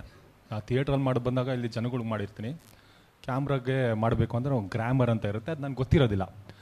ಆ ಪಾಯಿಂಟ್ ಆಫ್ ವ್ಯೂ ಅಲ್ಲಿ ನೀವು ಯಾವ ಥರ ನಮ್ಮಂಥ ಹೊಸಬ್ರಿಗೆ ಸಜೆಸ್ಟ್ ಮಾಡ್ತೀರಾ? ನಿಮ್ಮ ಆ ಗ್ರಾಮರ್ದು ಹೇಳ್ಕೊಡೋದು, ಇವಾಗ ಕ್ಲೋಸು, ಮಿಡಪ್, ಆ ಶಾರ್ಟ್ಗಳೆಲ್ಲ ಇರ್ತಾವಲ್ಲ ಅವೆಲ್ಲ ನಮ್ಗೆ ಗೊತ್ತಿರೋದಿಲ್ಲ. ನೀವು ಯಾವ ಥರ ಸಜೆಸ್ಟ್ ಮಾಡ್ತೀರಾ ಅಂತ ನನ್ನ ಕ್ವಶನ್ಸು. ಏನಂದರೆ ಒಂದು ಯಾವ್ದಾರು ಫಿಲ್ಮ್ ಸ್ಕೂಲಲ್ಲಿ ನೀವು ಅಂದರೆ ಕ್ಲಾಸಸ್ ಮಾಡಿದರೆ ಅಲ್ಲೇ ಬೇಸಿಕ್ ಹೇಳ್ಕೊಟ್ಬಿಡ್ತಾರೆ. ಇಲ್ಲ ನಾನು ಥಿಯೇಟ್ರಲ್ಲಿ ತುಂಬ ಚೆನ್ನಾಗಿ ಪರ್ಫಾರ್ಮ್ ಮಾಡ್ತೀನಿ ಅಂದ್ರೂ ಯಾರೂ ಹೊಸಬ್ರನ್ನ ಇದು ಮಾಡಲ್ಲ, ಬನ್ನಿ ಇಷ್ಟೇ ಮಾಡಿ ಸಾಕು ಅಂತ ಡೈರೆಕ್ಟ್ರ್ ಇರೋದ್ರಿಂದ ಅವರು ಶಾರ್ಟಿಗೆ ಏನು ಬೇಕೋ ಈ ರೇಂಜಲ್ಲಿದೆ ಇದಕ್ಕೆ ಇಷ್ಟು ಪರ್ಫಾರ್ಮ್ ಮಾಡಿ ಅಂತ ಹೇಳ್ಕೊಡೋದ್ರಿಂದ ಎಷ್ಟೋ ಸಾವಿರ ಜನ ಹಂಗೆ ಬಂದಿರೋದು, ಯಾರೂ ಎಲ್ಲ ಇದರಿಂದ. ಸೊ ಅದೇನು ದೊಡ್ಡ ವಿಷಯನೇ ಆಗಲ್ಲ. ನಿಮ್ಮಲ್ಲಿ ಟ್ಯಾಲೆಂಟ್ ಇದ್ದು ನೀವು ಪರ್ಫಾರ್ಮ್ ಮಾಡ್ತಿರಿದ್ರೆ ಅದು ಕಾಲ್ ತಗೊಳ್ಳೋದು ಡೈರೆಕ್ಟ್ರ್ ಹತ್ರ ಇರುತ್ತೆ. ಸೊ ಅದು ದೊಡ್ಡ ವಿಷಯನೇ ಅಲ್ಲ. ಅದು ಟ್ಯಾಲೆಂಟ್ ಮೇಲೆ, ಪ್ಯೂರ್ಲಿ ನಿಮ್ಮ ಟ್ಯಾಲೆಂಟ್ ಮೇಲೆ ಹೋಗುತ್ತೆ. ಅದ್ರ ಟೆಕ್ನಿಕಲಿ ಗೊತ್ತಿದ್ರು ಓಕೆ, ಗೊತ್ತಿಲ್ಲ ಅಂದ್ರೂ ಅಂಥ ದೊಡ್ಡ ವಿಷಯ ಆಗಲ್ಲ ಅಂತ ಗೊತ್ತಿದ್ರೆ ಡೈರೆಕ್ಟ್ರಿಗೆ ಹೆಲ್ಪ್ ಆಗುತ್ತೆ. ಅಂದರೆ ಈಗ ಎಕ್ಸ್ಪ್ರೆಷನ್ಸ್ ಅನ್ನೋದು ಲೆನ್ಸ್ ಮೇಲೆ ಚೇಂಜ್ ಆಗುತ್ತೆ. ನೀವು ಎಲ್ಲ ಲೆನ್ಸ್ಗೂ ಒಂದೇ ಥರ ಎಕ್ಸ್ಪ್ರೆಷನ್ ಕೊಟ್ಟರೆ ಅದು ತುಂಬ ಆಡಾಗಿ ಹೊಡೆಯುತ್ತೆ. ಸೊ ಆವಾಗ ಆ ಲೆನ್ಸ್ನ ಅರ್ಥ ಮಾಡ್ಕೊಳ್ಳೋದಕ್ಕೆ ನೀವು ಕಲ್ತ್ಕೊಂಡ್ರೆ ತುಂಬ ಬೆಟರು. ಅಟ್ಲೀಸ್ಟ್ ನೀವು ಕಲಿಯೋದಕ್ಕೆ ಅವಕಾಶ ಇಲ್ಲ ಅಂದರೂ ನಿಮ್ಮ ಸೀನಿಯರ್ಸ್ ಆ್ಯಕ್ಟರ್ಸ್ ಇರ್ತಾರೆ ಅಂಥವ್ರನ್ನ ಯಾರ ಜೊತೆ ಮಾತಾಡಿದ್ರೆ ಅವರು ಈಗ ಅಚ್ಯುತ್ ಸರ್ ಇದ್ದಾರೆ, ಅವ್ರಿಗೆ ತುಂಬ ಅದ್ಭುತವಾಗಿ ಆ ಲೆನ್ಸ್ನ ತೊಗೊತಾರೆ, ಫ್ರೇಮು ಅದನ್ನು ತುಂಬ ಚೆನ್ನಾಗಿ ಲೈಟ್ ತೊಗೊಳ್ಳೋದು, ಆ ಟೆಕ್ನಿಕಲ್ ಏನಿದೆ ಅಂಥವ್ರು ಸೀನಿಯರ್ ಜೊತೆ ಕೂತ್ಕೊಂಡು ಮಾತಾಡೋದು, ಇಲ್ಲ ಆ ಥರದ ಪರ್ಟಿಕ್ಯುಲರಾಗಿ ಹೇಳ್ಕೊಡೋಂಥ ಕ್ಲಾಸಸ್ ಅಟೆಂಡ್ ಮಾಡೋದು, ಡೈರೆಕ್ಟ್ರಿಗೆ ಟೈಮು ಪೇಷನ್ಸು ಎಲ್ಲನೂ ಒಂದು ಸ್ವಲ್ಪ ಕಂಟ್ರೋಲ್ ಇರೋದಕ್ಕೆ ಹೆಲ್ಪ್ ಆಗುತ್ತೆ. ಇನ್ನೊಂದು ಇದಕ್ಕೆ ಸಂಬಂಧಪಟ್ಟಂಗೆ ನಾನು ಇನ್ನೊಂದು ಕ್ಲಿಯರ್ ಮಾಡ್ಬಿಡ್ತೀನಿ. ಅಂದರೆ ಡೈರೆಕ್ಟರ್ ಆಗಿರಲಿ, ಸಿನಿಮಾಟೋಗ್ರಾಫರ್ ಆಗಲಿ, ಆರ್ಟಿಸ್ಟ್ ಆಗಿರಲಿ, ಇನ್ಮೇಲಿಂದ ನೀವು ನೋಡೋ ಸಿನಿಮಾ ರೆಗ್ಯುಲರ್ ಆಡಿಯನ್ಸ್ ಥರ ನೋಡೋಕೆ ಹೋಗ್ಬೇಡಿ. ನೀವು ಆ್ಯಕ್ಟರ್ ಆಗಬೇಕಂದ್ರೆ ಅವ್ನು ಹೆಂಗೆ ಮಾಡಿದ್ದಾನೆ ಅದನ್ನು ಅಬ್ಸರ್ವ್ ಮಾಡೋಕ್ಕೆ ಶುರು ಮಾಡಿ. ಸಿನಿಮಾ ಆವಾಗ ನಿಮಗೆ ಸಿನಿಮಾ ಬೇರೆ ಥರ ಕಾಣೋಕ್ಕೆ ಶುರು ಆಗುತ್ತೆ. ಇದುವರೆಗೆ ಏನಂದರೆ ನಾನು ಆಮೇಲೆ ನೋಡೋಣ ಬಿಡು ನಾನು ಸಿನಿಮಾ ಹಂಗೆ ಈ ಡೇ ಒನ್ನಿಂದ ನೀವು ಇದು ಸ್ಟಾರ್ಟ್ ಮಾಡಿದರೆ ನಿಮಗೆ ಗೊತ್ತಾಗತ್ತೆ ಅಲ್ಲಿ ಹೆಂಗೆ ಮಾಡ್ಬೋದು ನಾನು ಅಂತೇಳಿ. ಅದು ಒಂದು ಚಿಕ್ಕದಾಗಿ ಸ್ಟಾರ್ಟ್ ಮಾಡ್ಕೊಳ್ಳಿ, ಅದನ್ನು ಹೇಳ್ತಾನೆ.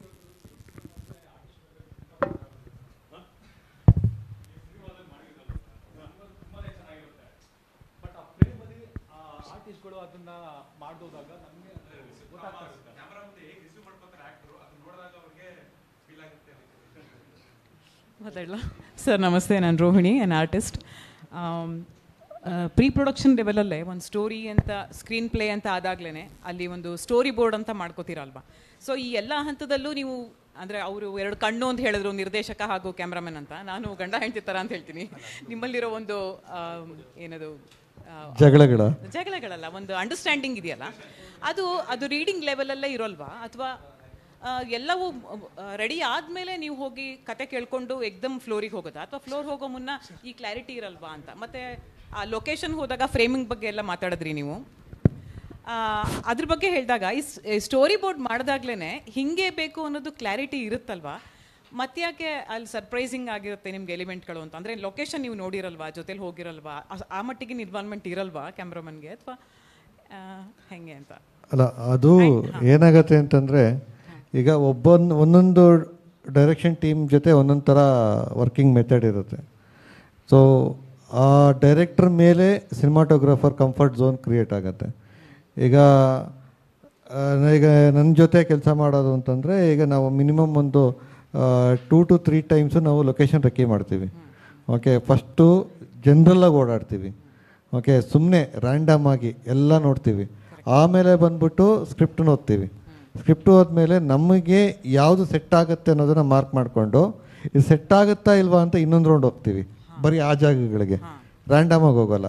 ಆ ಸೆಟ್ ಆಗುತ್ತೆ ಅಲ್ವ ಅಂತ ನೋಡಿದ್ಮೇಲೆ ಈ ಕತೆ ಓದಿರೋದಕ್ಕೆ ಅಲ್ಲಿ ಅಂದರೆ ಸಿನಿಮಾಟೋಗ್ರಾಫರು ಇನ್ನೊಬ್ರು ಇರ್ತಾರೆ ನಮ್ಮ ಜೊತೆ, ಅದೊಂದು ಇಂಪಾರ್ಟೆಂಟ್ ತಲೆ ಇರುತ್ತೆ, ಆರ್ಟ್ ಡೈರೆಕ್ಟ್ರ್ ಅಂತ. ಓಕೆ, ಆರ್ಟ್ ಡೈರೆಕ್ಟ್ರು, ಸಿನಿಮಾಟೋಗ್ರಾಫರ್ 3 ಜನ ಹೋಗ್ಬಿಟ್ಟು ಆ ಕತೆಗೆ ಆ ಫ್ರೇಮು ಬ್ಯಾಕ್ಗ್ರೌಂಡ್ ಆಗ್ಬೋದು. ಅದು ಮತ್ತು ಇನ್ನೊಬ್ರು ಇರ್ತಾರೆ, ಇನ್ನೊಂದು ಟೀಮ್ ಇರುತ್ತೆ, ಪ್ರೊಡಕ್ಷನ್ ಟೀಮ್ ಅಂತ. ಯಾಕಂತಂದರೆ ಅದು ಇನ್ನೂ ಎಲ್ಲದಕ್ಕಿಂತ ಇಂಪಾರ್ಟೆಂಟ್ ಟೀಮು. ಅಲ್ಲಿ ವೆಹಿಕಲ್ ಎಲ್ಲಿ ಬಂದು ನಿಂತ್ಕೊಳ್ಳುತ್ತೆ, ಕ್ಯಾಮ್ರಾ ವೆಹಿಕಲ್ ಎಲ್ಲಿ ಬರುತ್ತೆ, ಊಟದ್ದು ಎಲ್ಲಿ ವ್ಯವಸ್ಥೆ ಮಾಡಬೇಕು, ಮಳೆ ಬಂದರೆ ಏನು ಸೆಕ್ಯೂರಿಟಿ. ಈಗ ಎಸ್ಪೆಷಲಿ ಔಟ್ಡೋರು. ಇಂಡೋರಲ್ಲಿ ಈ ಥರದ್ದು ಜಾಸ್ತಿ ಕನ್ಫ್ಯೂಷನ್ಸ್ ಇರೋಲ್ಲ. ಔಟ್ಡೋರಲ್ಲಿ ಎಕ್ಸ್ಟೀರಿಯಲ್ ಮಾಡೋವಾಗ ಇದು ತುಂಬ ಇಂಪಾರ್ಟೆಂಟ್ ಆಗುತ್ತೆ. ಸೊ ಪ್ರೊಡಕ್ಷನ್ ಅವ್ರು ಬರಬೇಕು, ಅಲ್ಲಿ ಪರ್ಮಿಷನ್ ಸಿಗುತ್ತಾ ಇಲ್ವ ಅಂತ ಚೆಕ್ ಮಾಡ್ಕೋಬೇಕು. ಸೊ ಅಲ್ಲಿ ವೆಹಿಕಲ್ ತಂದರೆ ಎಲ್ಲಿ, ಅಲ್ಲಿ ವೆಹಿಕಲ್ ನಿಂತ್ಕೊಳ್ಳೋ ಜಾಗಕ್ಕೂ ಶಾರ್ಟ್ ತೆಗೋ ಜಾಗಕ್ಕೂ ಎಷ್ಟು ದೂರ. ಈ ನಮ್ಮ ಸಿನಿಮಾ ಅಂದರೆ ಇನ್ನೊಂದು ಟಾಸ್ಕ್ ಇರುತ್ತೆ, ಸಿಂಕ್ ಸೌಂಡ್ ಮಾಡೋದು. ಸೊ ಆ ಸಿಂಕ್ ಸೌಂಡ್ ಮಾಡೋರಿಗೆ ಯಾಕೆ ಸೌಂಡು ಸುತ್ತಮುತ್ತ ಡಿಸ್ಟರ್ಬೆನ್ಸ್ ಹೆಂಗೆ ಬರುತ್ತೆ ಅಂತ. ಸೊ ಇವನ್ನೆಲ್ಲನೂ ಚೆಕ್ ಮಾಡ್ಕೊಂಡಿದ್ದು ಆವಾಗ ಹೋದಾಗ ನಮ್ಮಲ್ಲಿ ಆ ಥರ ಕನ್ಫ್ಯೂಷನ್ಸ್ ಕಡಿಮೆ ಆಗುತ್ತೆ.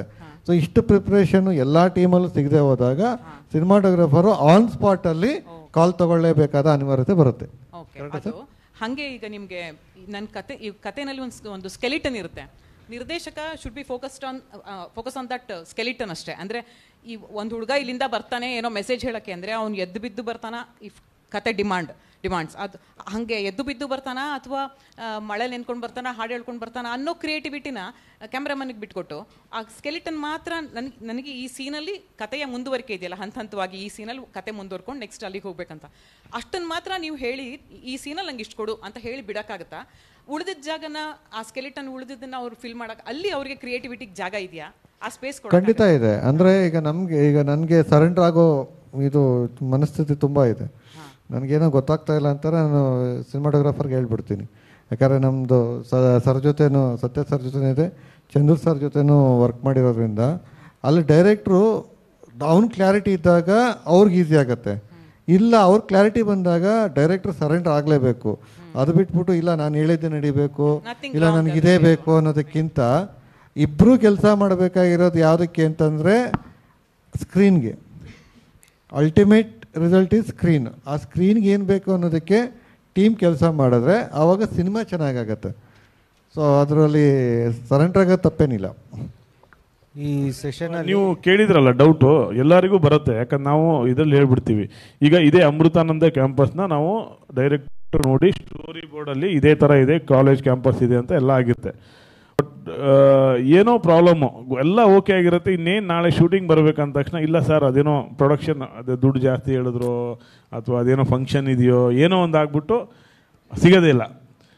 ಆರ್ಟಿಸ್ಟ್ ಇದ್ದಾರೆ ಇನ್ನು ಮಾಡಲೇಬೇಕು, ಇಮಿಡಿಯೇಟ್ ಬೇರೆ ಯಾವುದೋ ಒಂದು ತೋರಿಸ್ಬಿಡ್ತಾರೆ ಇಲ್ಲೇ ಮಾಡಿ ಅಂತ. ಈ ಥರದ್ದು ಏನೇನೋ ಪ್ರಾಬ್ಲಮ್ಸ್ ಬರ್ತಾ ಇರುತ್ತೆ. ಅದನ್ನು ನಾವು ಓವರ್ಕಮ್ ಮಾಡಿ ಅದರಲ್ಲಿ ಹಿಂಗೆ ಮಾಡೋಕ್ಕಾಗತ್ತೆ. ಸೊ ಆವಾಗಲೇ ಚಾಲೆಂಜಸ್ ಬರೋದು. ಅಂದರೆ ಇದು ನೋಡಿರ್ತೀವಿ, ಈ ಸ್ಟೋರಿ ಬೋರ್ಡ್ ಆಗಿದೆ, ಕತೆ ಗೊತ್ತು, ಎಲ್ಲ ಇದೆ, ಬಟ್ ಏನಂದರೆ ನಾವು ಅಂದ್ಕೊಂಡಿದ್ದು ಲೊಕೇಶನ್ ಇಲ್ಲ, ಬಟ್ ಇನ್ನೊಂದು ಯಾವುದೋ ತೋರಿಸಿದ್ರೆ ಇಲ್ಲಿ ಮಾಡೋಕ್ಕಾಗತ್ತಾ ನೋಡಿ. ಹಾಗೆ ನೀವು ಕೇಳೋದ್ರಲ್ಲಿ ನಮಗೂ ಅನ್ನಿಸ್ತು ಯಾಕೆ ಡೌಟ್ ಬರುತ್ತೆ ಅಂದರೆ ಈ ಥರ ಒಂದೊಂದಿಷ್ಟು ಏನೋ ಒಂದು ಇರೋ ಪ್ರಾಬ್ಲಮ್ಸ್ ಬರುತ್ತೆ.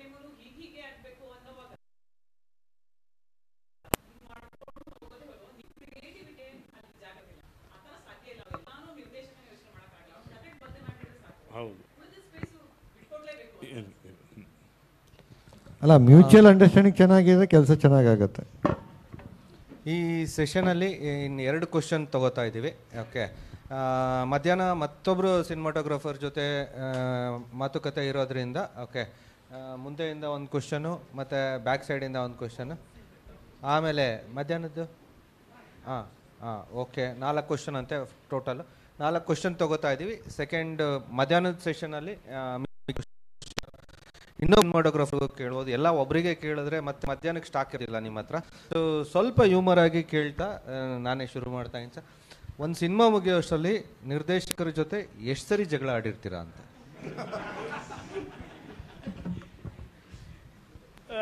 ನನಗೇನೋ ಈ ಥರ ಜಗಳ ಆಡೋ ಪ್ರಶ್ನೆನೇ ಬರ್ತಾ ಇಲ್ಲ ಇವಾಗ. ಮುಂಚೆ ಗೊತ್ತಿಲ್ಲ ನಾನೇನು, ಯಾಕಂದರೆ ಮುಂಚೆ ಶೂಟ್ ಮುಂಚೆನೆ ನಮ್ಮ ಒಳಗಡೆ ಈಗ ಏನು ಹೇಳಿದ್ರಾಗ ಅದು ಒಂದು ಅರ್ಥ ಆಗ್ಬಿಟ್ಟಿರುತ್ತೆ. ಅಂದರೆ ಒಂದು ಎಂಗೇಜ್ಮೆಂಟ್ ಟೈಮಲ್ಲೇ ಗೊತ್ತಾಗ್ಬಿಡುತ್ತೆ ಇವ್ದು ಏನಂತೇಳಿ. ಮದುವೆ ಆದಮೇಲೆ ಇನ್ನೇನು ಅದನ್ನು ಸಹಿಸ್ಕೊಂಡು ಹೋಗೋ ಥರನೇ. ಹೀಗಾಗಿ ಜಗಳ ಆಡೋದ್ರಿಂದ ಏನೂ ಇದಿಲ್ಲ. ಲಕ್ಕಿಲಿ ನಮ್ಗೆ ಆ ಥರ ಜಗಳ ಯಾರ ಜೊತೆನೂ ಆಗಿಲ್ಲ ಸರ್. ನನ್ನ ಹೆಸರು ಸುಧೀರ್ ಅಂತ. ನಮ್ಮ ವಿಜಿ ಒಂದು ಕ್ವಶನ್ ಕೇಳಿದ್ದ. ನಾವೆಲ್ಲ ಥಿಯೇಟ್ರ್ ಇದರಿಂದ ಈ ಲೆನ್ಸ್ ಬಗ್ಗೆ ನಮ್ಗೆ ಹೇಳ್ಕೊಟ್ರೆ ಎಲ್ಲರಿಗೂ ಹೆಲ್ಪ್ ಆಗುತ್ತೆ ಅಂತ. ಈಗ ಏನು ಆರು ಲೆನ್ಸ್ ಇದೆಯಲ್ಲ, ಕೆಲವ್ರಿಗೆ ಲೆನ್ಸ್ ಬಗ್ಗೆ ಗೊತ್ತಿರಲ್ಲ. ಆದ್ದರಿಂದ ಅದೊಂದು ಸ್ವಲ್ಪ ಲೆನ್ಸ್ ಬಗ್ಗೆ ಹೇಳ್ಕೊಡಿ ಒಂಚೂರು ಸ್ವಲ್ಪ. ಏನಾಗಿದೆ ಈಗ ಅದರ ಅವಶ್ಯಕತೆ ಇಲ್ಲ ಅಂತ ಅನ್ನಿಸ್ಬಿಟ್ಟಿದೆ ನನಗೆ. ನೀವು ಬರೀ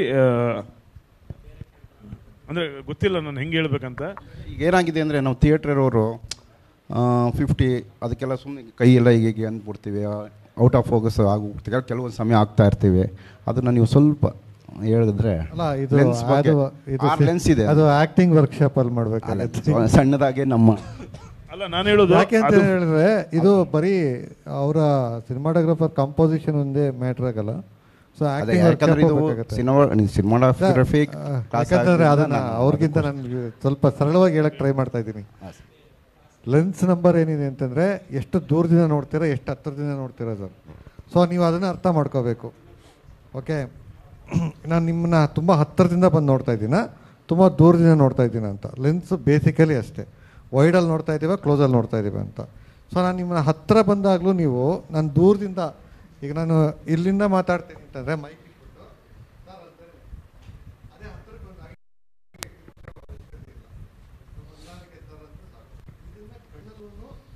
ಕಣ್ಣಲ್ಲಿ ಅದನ್ನು ಮೇಂಟೈನ್ ಮಾಡಬೇಕಾಯ್ತು. ಇದನ್ನು ಸಿಂಪಲ್ ಆಗಿ ಹೇಳ್ಬೋದು. ಯಾಕಂದರೆ ಆ ವರ್ಕ್ಶಾಪ್ ಇದೆಯಲ್ಲ ಅದು ಬೇರೆನೇ. ಯಾಕಂತಂದರೆ ಅದನ್ನು ಬರೀ ಬಾಯಿ ಮಾತಲ್ಲಿ ಹೇಳೋಕ್ಕಾಗಲ್ಲ.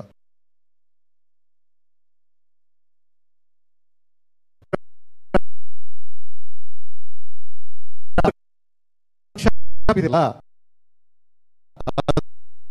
ಒಂದು ನಿಮಿಷ ಕಂಪ್ಲೀಟ್ ನಾನೇ ಹೇಳ್ತೀನಿ. ಟೆಕ್ನಿಕಲಿ ಪ್ರಾಬ್ಲಮ್ ಇದೆ ಅದನ್ನು ಎಕ್ಸ್ಪ್ಲೈನ್ ಮಾಡೋದಕ್ಕೆ. ಈಗ 50 ಅನ್ನೋದು ಒಂದು ಫ್ರೇಮ್ ಇಟ್ಟರೆ ಎಷ್ಟು ಏರಿಯಾ ಕವರ್ ಮಾಡುತ್ತೆ ಅಂತ ನಾವು ಬಾಯಲ್ಲಿ ಹೇಳಿದ್ದು ನಿಮ್ಗೆ ಅರ್ಥ ಆಗಲ್ಲ. ಓಕೆ, ಇವ್ರಿಗೆ ಆ ಎಕ್ಸ್ಪೀರಿಯನ್ಸ್ ಇರೋದ್ರಿಂದ ನಾವು ಫ್ರೇಮ್ ನೋಡಿರೋದ್ರಿಂದ ನಮ್ಗೆ ಗೊತ್ತಾಗುತ್ತೆ 50 ಹಾಕಿದ್ರೆ ಇದಿಷ್ಟು ಕಂಪೋಸಿಷನಲ್ಲಿ ಇಷ್ಟು ಫ್ರೇಮ್ ಬರುತ್ತೆ ಅಂತ, 35 ಹಾಕಿದ್ರೆ ಇಷ್ಟು ಬರುತ್ತೆ, 125 ಹಾಕಿದ್ರೆ ಇಷ್ಟು ಈ ಕ್ಲೋಸಲ್ಲಿ ಇರುತ್ತೆ ಅಂತ ನಮ್ಗೆ ಐಡಿಯಾ ಇರುತ್ತಲ್ಲ, ಅದು ಬಾಯಲ್ಲಿ ಹೇಳೋದಕ್ಕಿಂತ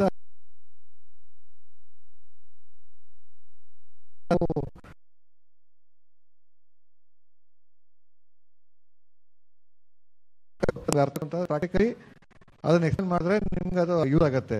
ಇಲ್ಲ ಅಂತಂದ್ರೆ ಸುಮ್ಮನೆ ಇಲ್ಲ ನಾವು ಹೇಳಿದ್ವಿ ನೀವು ಕೇಳಿದ್ರಿ ಅದಷ್ಟಕ್ಕೆ ಮುಗ್ದೋಗುತ್ತೆ.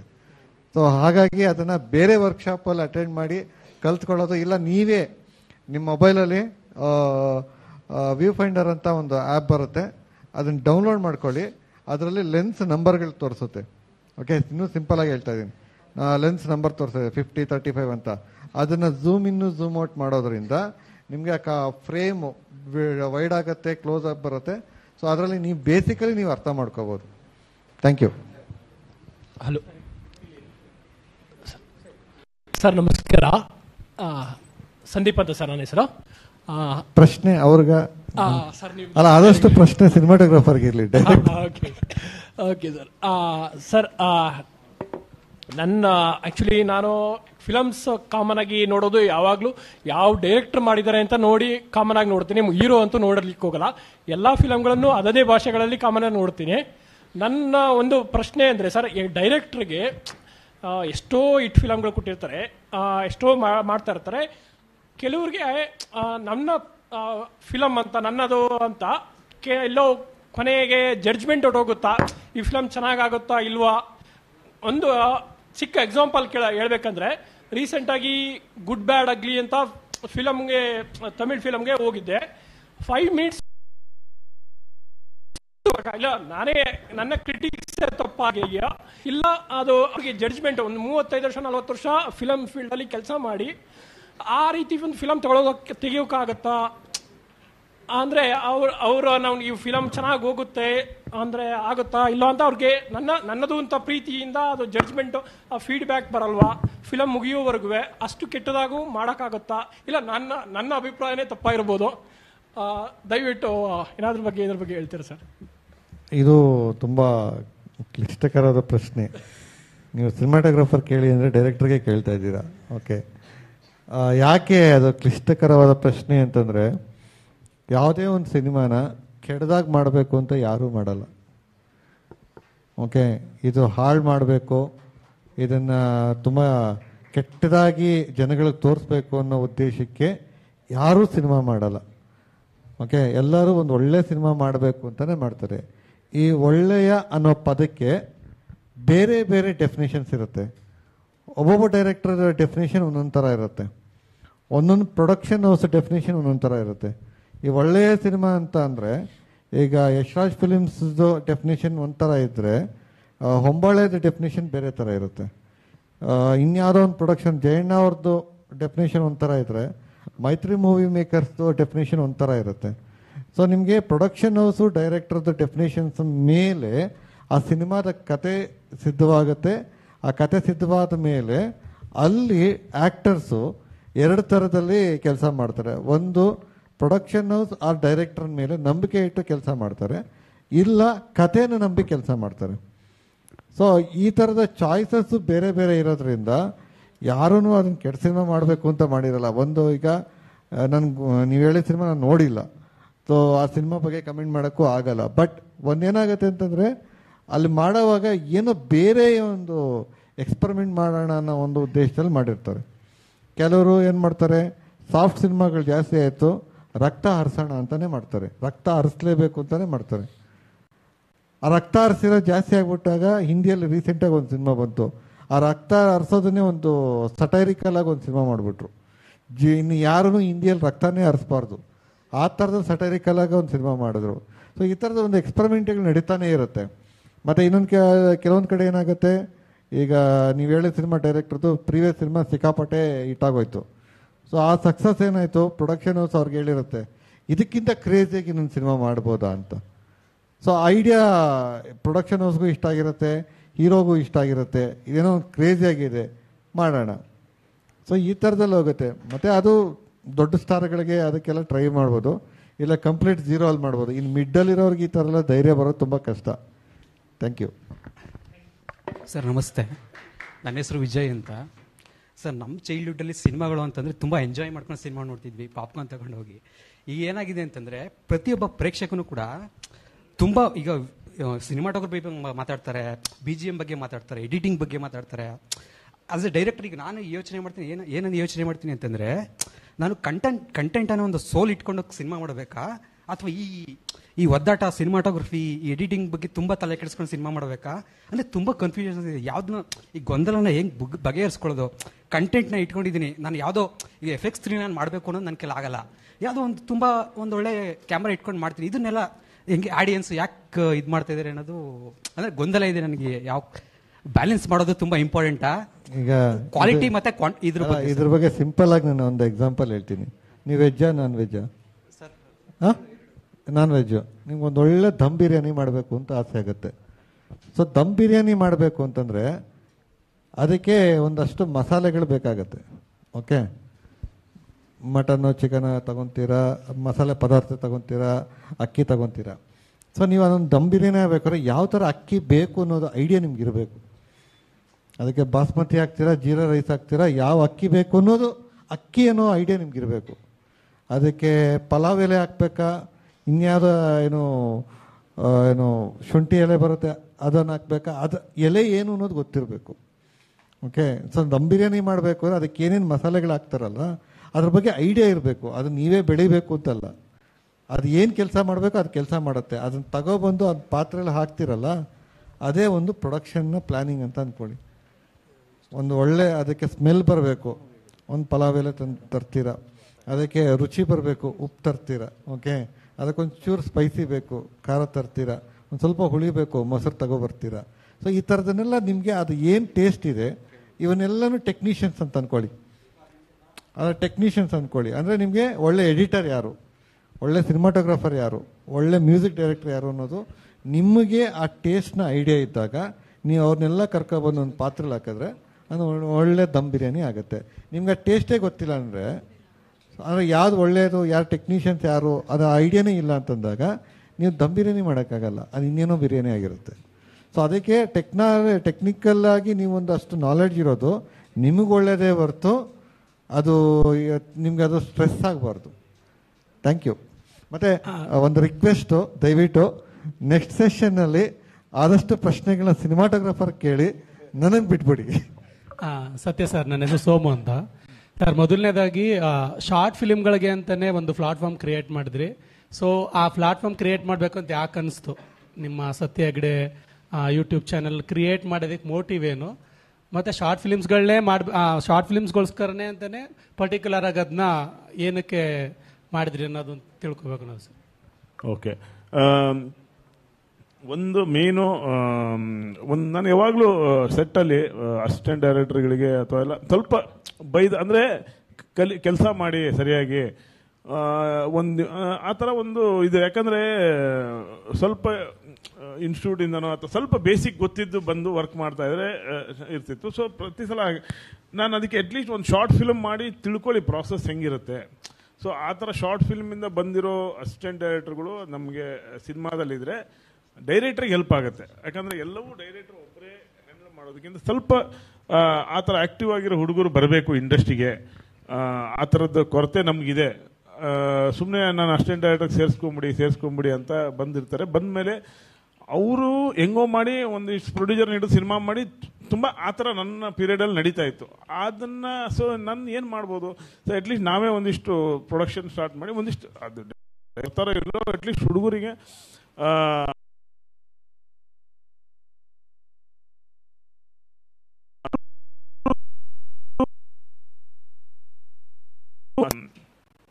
ಹುಡುಗರು ಅವಶ್ಯ ಬಂದಿರೋದ್ರಿಂದ ಅಂತ ಏನು ದೊಡ್ಡ ಆಗಲ್ಲ. ನಮ್ಮದೇ ಪ್ಲಾಟ್ಫಾರ್ಮ್ ಮಾಡಿಕೊಂಡು ಅದನ್ನ ಹೊಸ ಹೊಸ ಕತೆಗಳು ಎಲ್ಲನೂ ಸಿನಿಮಾ ಮಾಡೋಕ್ಕಾಗಲ್ಲ. ಚಿಕ್ಕದೊಂದು ಏನೋ 10 ನಿಮಿಷದಲ್ಲಿ ಎಂಗೇಜಿಂಗ್ ಆಗಿರೋಂಥ ಒಂದು ಕತೆ ಏನೋ ಬಂದಿರುತ್ತೆ. ಸೊ ಅದನ್ನು ಶಾರ್ಟ್ ಫಿಲ್ಮ್ ಮಾಡಿ ಅಟ್ಲೀಸ್ಟ್ ಅದ್ರ ಜೊತೆಗೆ ಹೋಗ್ಬೋದು. ಆಮೇಲೆ ಹೊಸಬ್ರ ಜೊತೆ ಇಂಟ್ರಾಕ್ಷನ್ ಮಾಡ್ದಾಗೂ ಇರುತ್ತೆ.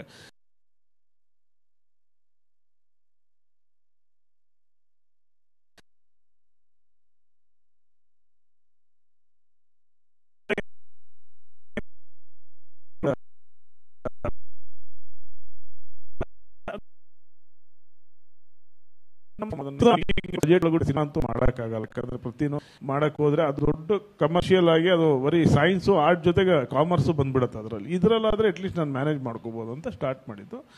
ಸೊ ಅದಕ್ಕೆ ಏನು ಮಾಡಿದ್ವಿ, ಫಸ್ಟ್ ಮನ್ಸೂರ್ ಹೇಳಿದ್ವಿ ಈ ಥರ ನಮ್ಮಿಂದ ಒಂದು ನಾವಿಬ್ಬರು ಸೇರ್ಕೊಂಡು ಒಂದು ಶುರು ಮಾಡೋಣ, ಒಂದು ಆಮೇಲೆ ಎಲ್ಲ ನೋಡೋಣ ಹೆಂಗೆ ವರ್ಕ್ ಆಗತ್ತೆ ಅಂತ ಹೇಳ್ಬಿಟ್ಟು ಅಲ್ಲಿಂದ ಶುರು ಮಾಡಿದ್ದು. ಇಲ್ಲಿ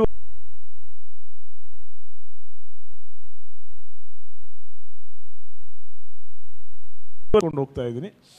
ನಾನೇ ಪ್ರೊಡ್ಯೂಸ್ ಮಾಡಿದ್ರೆ ಯಾರು ಮಾಡ್ಕೊಂಡು ಬಂದಿರೋರನ್ನ ನೋಡ್ಬಿಟ್ಟು ಅಟ್ಲೀಸ್ಟ್ ಒಂದು 4-5 ಪಾಯಿಂಟು ಇಂಟ್ರೆಸ್ಟಿಂಗ್ ಎಲ್ಲವೂ, ಅಂದರೆ ಇದು ಮಿಸ್ಟೇಕ್ ಮಾಡಬೇಕಾಗಿರೋದು ಶಾರ್ಟ್ ಫಿಲ್ಮಲ್ಲಿ ಮಾಡಿ, ಸಿನಿಮಾಗೆ ಬಂದ್ಬಿಟ್ಟು ಮಿಸ್ಟೇಕ್ ಮಾಡಬೇಡಿ ಅನ್ನೋ ಒಂದು ಕಾನ್ಸೆಪ್ಟಲ್ಲಿ ಸ್ಟಾರ್ಟ್ ಮಾಡೋದು. ಅಲ್ಲಿ ಬಂದ್ಬಿಟ್ಟು ತಪ್ಪುಗಳು ಮಾಡೋದಕ್ಕಿಂತ ಅಟ್ಲೀಸ್ಟ್ ಕಲಿಯೋ ಪ್ರಾಸೆಸ್ ಇಲ್ಲಿ ಆಗ್ಬಿಡ್ಲಿ. ಸರ್ ನಂದು ಇನ್ನೊಂದು ಪ್ರಶ್ನೆ ಸರ್, ನ್ಯಾಚುರಲ್ ಲೈಟಲ್ಲಿ ವಿತೌಟ್ ಮೇಕಪ್ಪು ಮತ್ತು ವಿತ್ ಮೇಕಪ್ಗಿರೋ ಅಂದರೆ ಲೈಟಿಂಗ್ ಅದು ನ್ಯಾಚುರಲ್ ಲೈಟಲ್ಲಿ ಮೇಕಪ್ ಇದ್ದಾಗ ಮತ್ತು ಮೇಕಪ್ ವಿತೌಟ್ ಮೇಕಪ್ ಇಲ್ಲದೆ ನ್ಯಾಚುರಲ್ ಆಗಿ ಮಾಡಬೇಕಾಗಿದೆ, ಏನೋ ಡಿಫ್ರೆನ್ಸ್ ಆಗುತ್ತೆ ಸರ್? ಅಲ್ಲ, ನಾವು ಯಾವ ಕತೆ ಮಾಡ್ತಾ ಇದ್ದೀವಿ, ಏನು ಹೇಳಕ್ಕೆ ಹೊರಟಿದ್ದೀವಿ, ಅದು ಏನಿದೆ ಅದ್ರ ಮೇಲೆ ಎಲ್ಲವೂ ಕೌಂಟ್ ಆಗುತ್ತೆ. ಈಗ ನಾವು ಕತೆ ಏನು ತೊಗೊಂಡಿದ್ದೀವಿ, ಯಾವ ಕತೆ ಯಾವ ಇದ್ರ ಮೇಲೆ ಕ್ಯಾರೆಕ್ಟರ್ ಏನು, ಅವಳು ಏನು ಕೆಲಸ ಮಾಡ್ತಾ ಇದ್ದಾಳೆ, ಅವಳು ಹೆಂಗೆ ಪ್ರೆಸೆಂಟ್ ಮಾಡಬೇಕು, ಅದ್ರ ಮೇಲಿಂದ ಎಲ್ಲ ವರ್ಕ್ ಅದ್ರ ಮೇಲಿಂದ ವರ್ಕ್ ಸ್ಟಾರ್ಟ್ ಆಗುತ್ತೆ. ಏನಂತ ಹೇಳಿ ಅಲ್ಲ ಸರ್, ಇದು ನ್ಯಾಚುರಲ್ ಲೈಟಲ್ಲಿ ಮೇಕಪ್ ಮಾಡಿದಾಗ ಅಥವಾ ಮೇಕಪ್ ಇಲ್ದೇನೆ ಇದ್ದಾಗ ಏನಾದರೂ ಡಿಫ್ರೆನ್ಸ್ ಆಗುತ್ತಾ ಅಂತ, ಅಂದರೆ ಸಿನಿಮಾಟೋಗ್ರಫಿ ಪರ್ಸ್ಪೆಕ್ಟಿವಿಂದ? ಅಲ್ಲ, ನಾವು ಯಾವ ಲೈಟ್ ಯೂಸ್ ಹೆಂಗೆ, ಲೈಟ್ ಯಾವ ಡೈರೆಕ್ಷನಲ್ಲಿದೆ, ಹೆಂಗೆ ಬರ್ತಾ ಇದೆ, ಅವ್ರನ್ನ ಹೆಂಗೆ ನಾವು ಪ್ರೆಸೆಂಟ್ ಮಾಡಬೇಕು, ಕತೆ ಒಳಗಡೆ ಅವಳು ಏನಿದ್ದಾಳೆ, ಇದರೆಲ್ಲ ಮೇಲೆ ಅದು ಹೋಗುತ್ತೆ. ಯಾವುದು ಸರಿ ತಪ್ಪು ಅಂತ ಏನೋ ಡೆಫಿನೇಷನ್ ಇಲ್ಲ, ನಾವು ಅದು ಮಾಡೋ ಪ್ರಾಸೆಸ್ ಮೇಲೆ ಹೋಗುತ್ತೆ ಅಷ್ಟೇ. Thank you sir. ಇನ್ಯಾವುದಾದ್ರು ಪ್ರಶ್ನೆ ಕೇಳೋರಿದ್ದೀರಾ?